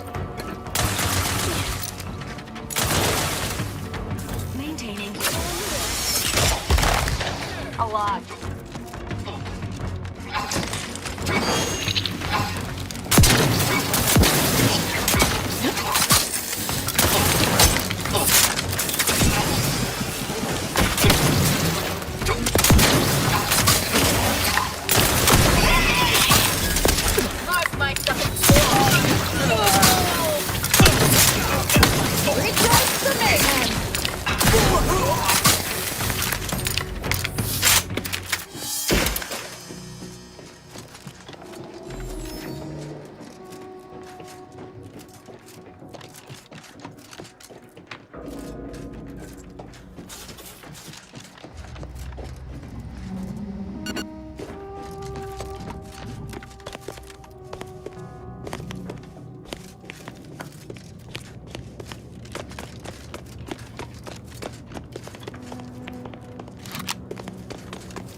This contraption appears to have no greater purpose than to waste your time, Commander.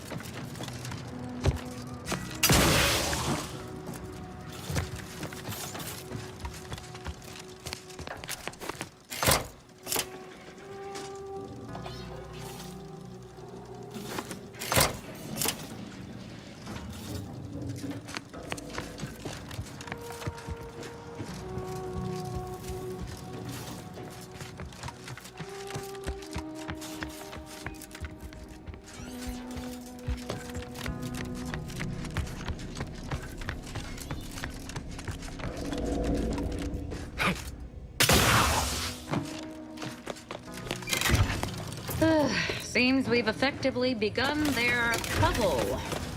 Idiots.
It appears this puzzle was designed to intentionally squander the following resource: time.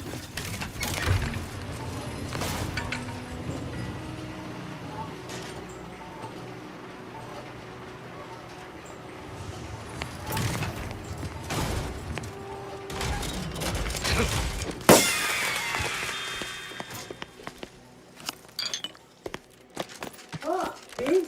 Didn't I tell you our friend would be back? Hurry! Disable the court press machine!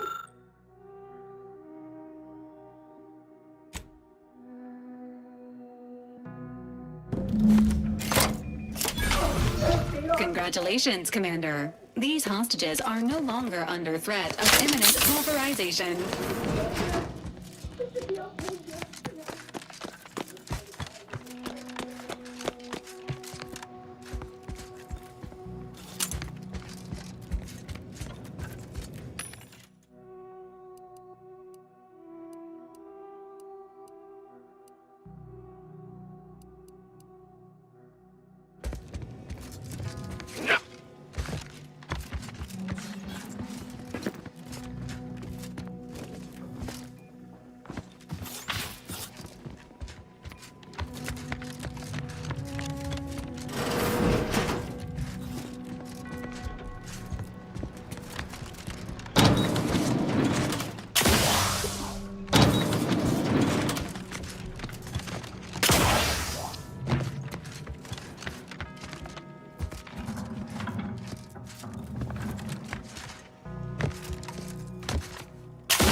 Have you acquired the scholarship we asked for?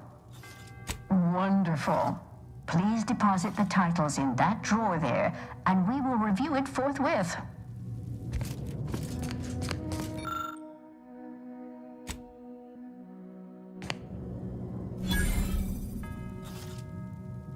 Excellent timing. We're nearly finished reviewing the materials you brought us. Oh, well now, this is unexpected. The arguments in this text seem to have highlighted a teleological flaw I fear my own argument shares. You too, huh? Under certain conditions, de-escalation becomes impossible, leading to negative outcomes, including outright annihilation. An annihilated entity cannot advance the plan. But maybe annihilation itself serves a purpose we're simply unaware of. You were right before. Participating in a war only produces an entropic feedback loop. No, you're right. Our theses have become somewhat muddled. What conclusion would you draw then? A simplistic assessment, but perhaps not incorrect. Further examination of the topic is required, but I'm satisfied with this thesis moving forward. Given your stance, I expect you'll want armor over a weapon. You can retrieve it from the same drawer where you deposited our research materials. We appreciate your time. If you have a spare 4 hours, feel free to stay and observe our period of silent, sustained reading. Otherwise, until we next confer.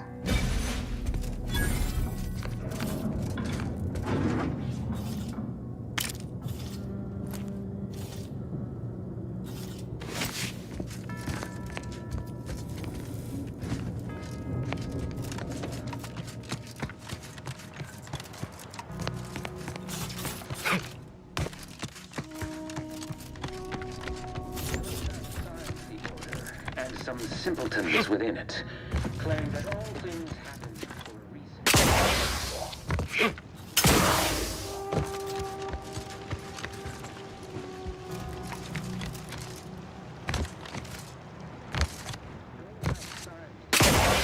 Some simpletons within it claim that all things happen for a reason.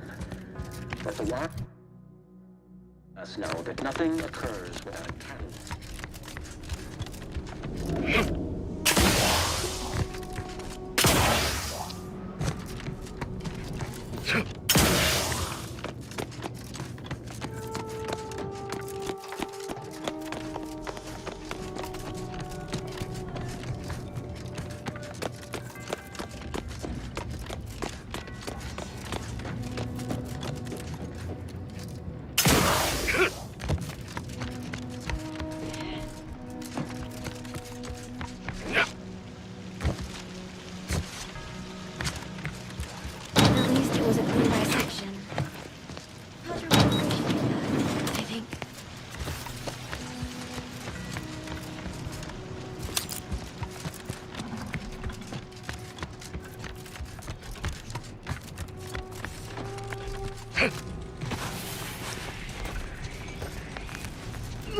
Then he tells me, oh well. Not present life form detected.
I'm alive.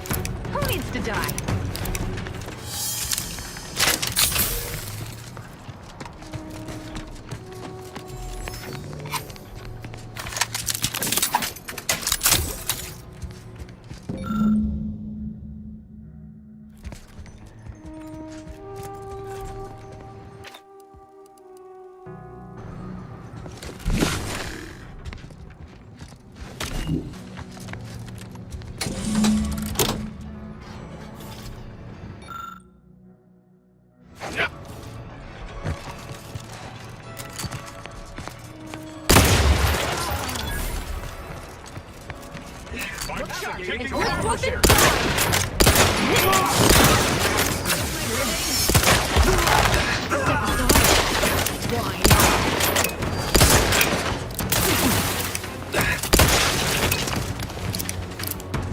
Statistical improbabilities are unconcerning. No sign. Terrifying enemy location.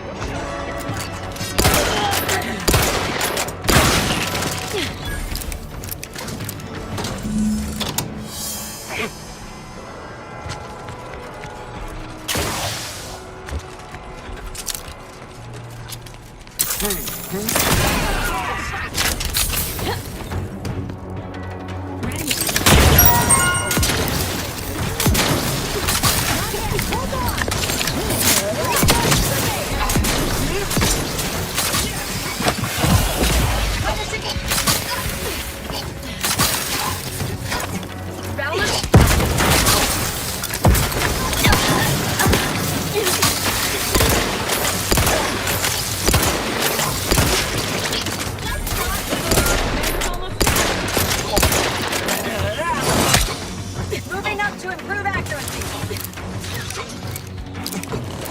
Need some help,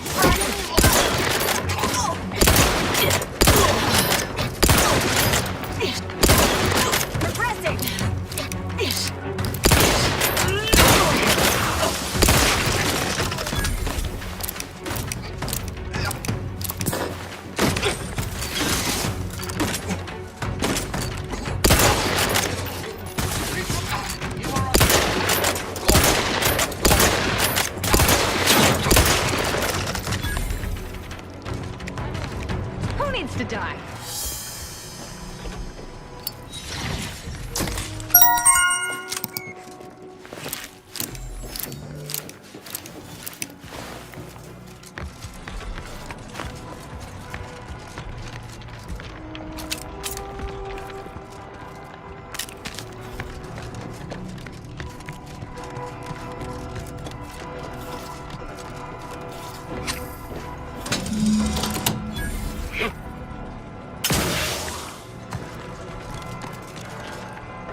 Oh, look! A room dedicated to the insignificance of human existence inside a temple dedicated to mathematically proving its pointlessness.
Focusing on mission-critical objectives.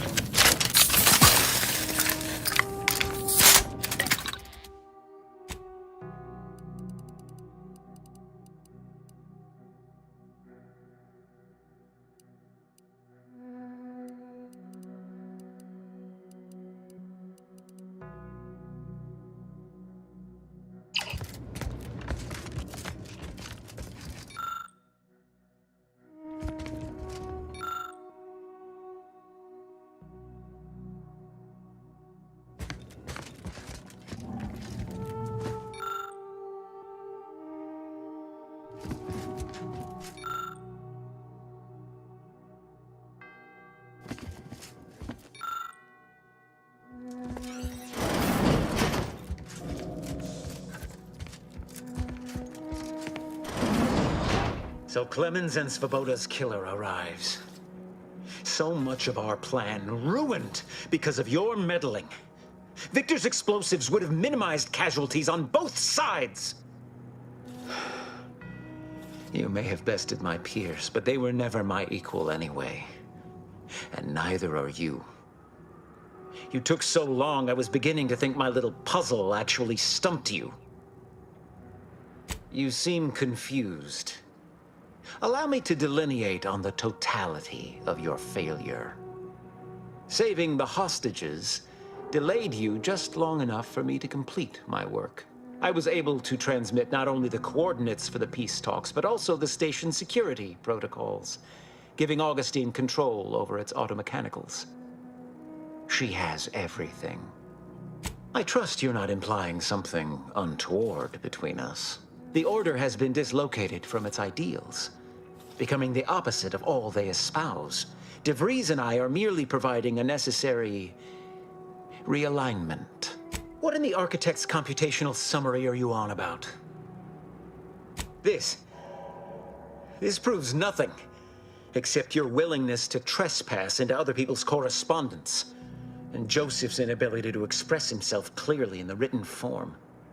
That's the difference between you and me. I am an intellectual. You are just a brute with a gun. And with that, I think I've gleaned from you all that I need to judge your true measure. No more talking, Agent. It's time I deliver my last prediction to you, personally. Look at me with your head. Riddle me with bullets all you like. This rejuvenation device at my disposal. You'll never do me harm.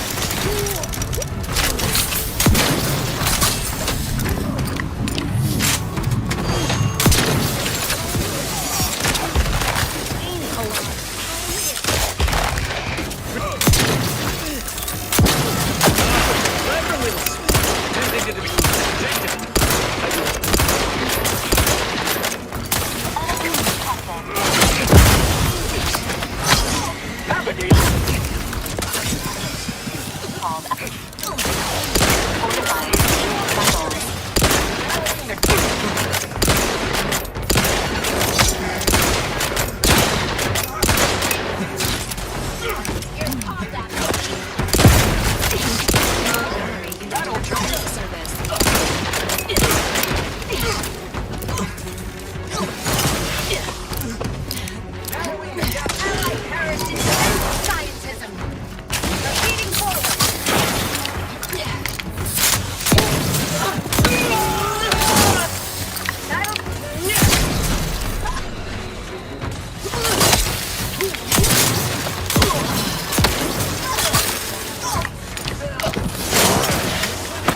Threat neutralized. I have grown worried. I have not received word from Archivist Clemens in some time, and I imagine you would have relayed any pertinent information by now. I fear this bodes ill. Without him, our only option is a direct assault. A risky proposition, to be sure. The last thing any of us want is for our plan to spiral out of control. And so it falls on you to seize back that control. Use the methods we discussed to take command of the monastery. When it is done, I will send further instruction. You have my trust. See that it is not misplaced. I'm much obliged for your tireless work. With this knowledge of Greater Tranquility Substation and its security codes, our plans for the peace talks can finally be spurred into motion. However, without Archivist Clemens and his explosives at our disposal, we've no choice but to proceed with our contingency plan. A direct assault. Though the codes will allow me control of the automechs on the station, we'd best accept now that more lives may be lost than previously assumed. Yet we must act unflinchingly. To fail now would mean the end of everything.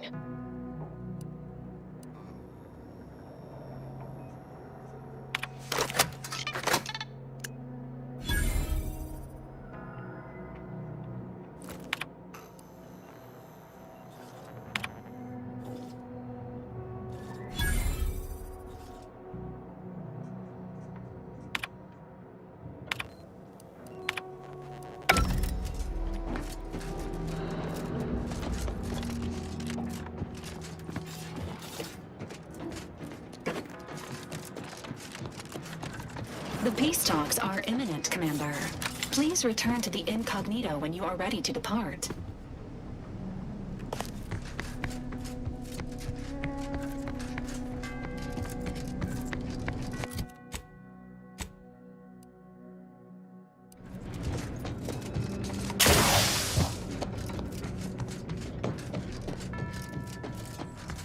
Agent, over here. I assume you had a chance to speak with Landon, that is, Seer Wiley.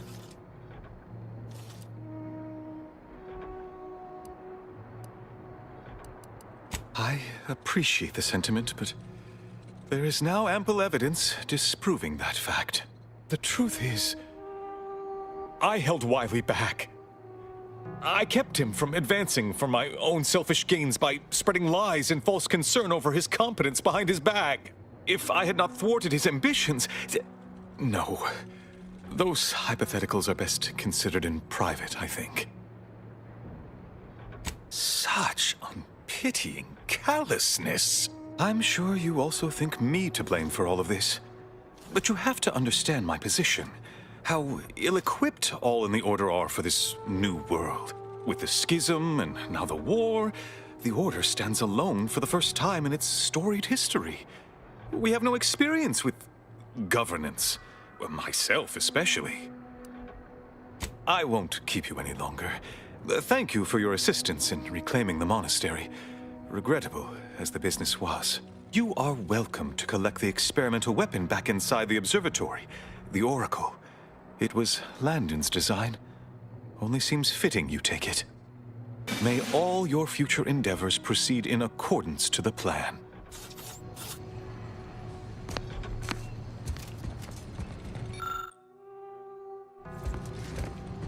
Not to worry, I can manage matters from here.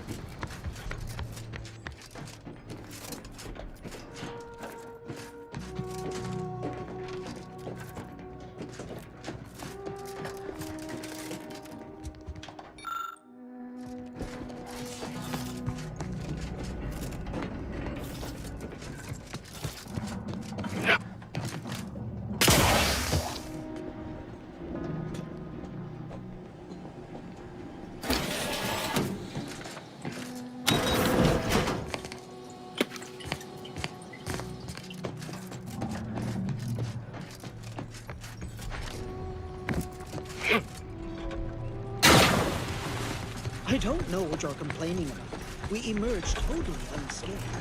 I'd estimate I'm 43.11% scathed. Then increment your bravery index. Goodness, you novices.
Hey, Commander, I think Val wants us to discuss strategy. The information collected on the peace talks has been verified, Commander. As time is a factor, this unit suggests heading to Greater Tranquility Station as soon as you are able. You have a plan, Commander? If not, may I suggest unrestrained carnage tends to grab people's attention. Bullet could solve a lot of problems, provided we can reach DeVries before she enacts her plan to kill the delegates.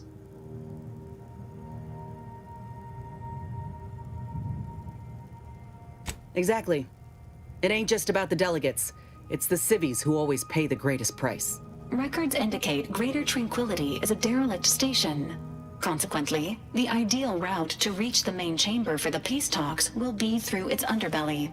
Be advised, In the absence of Victor, status deceased, and his explosives, Agent DeVries and her team will be committed to a frontal assault.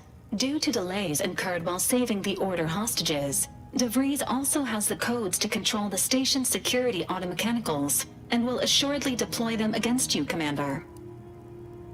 Confirmed. Per the Earth Directorate Manual, a team formed of multiple agents is vital to success, especially during missions where agent attrition is likely to occur. I'm coming with you. Who better to make DeVries pay for Horizon Point than a pair of our own Phantoms? Good.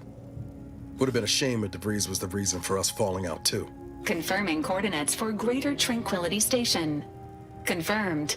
Use the astrogator when you are ready to navigate to the station, Commander.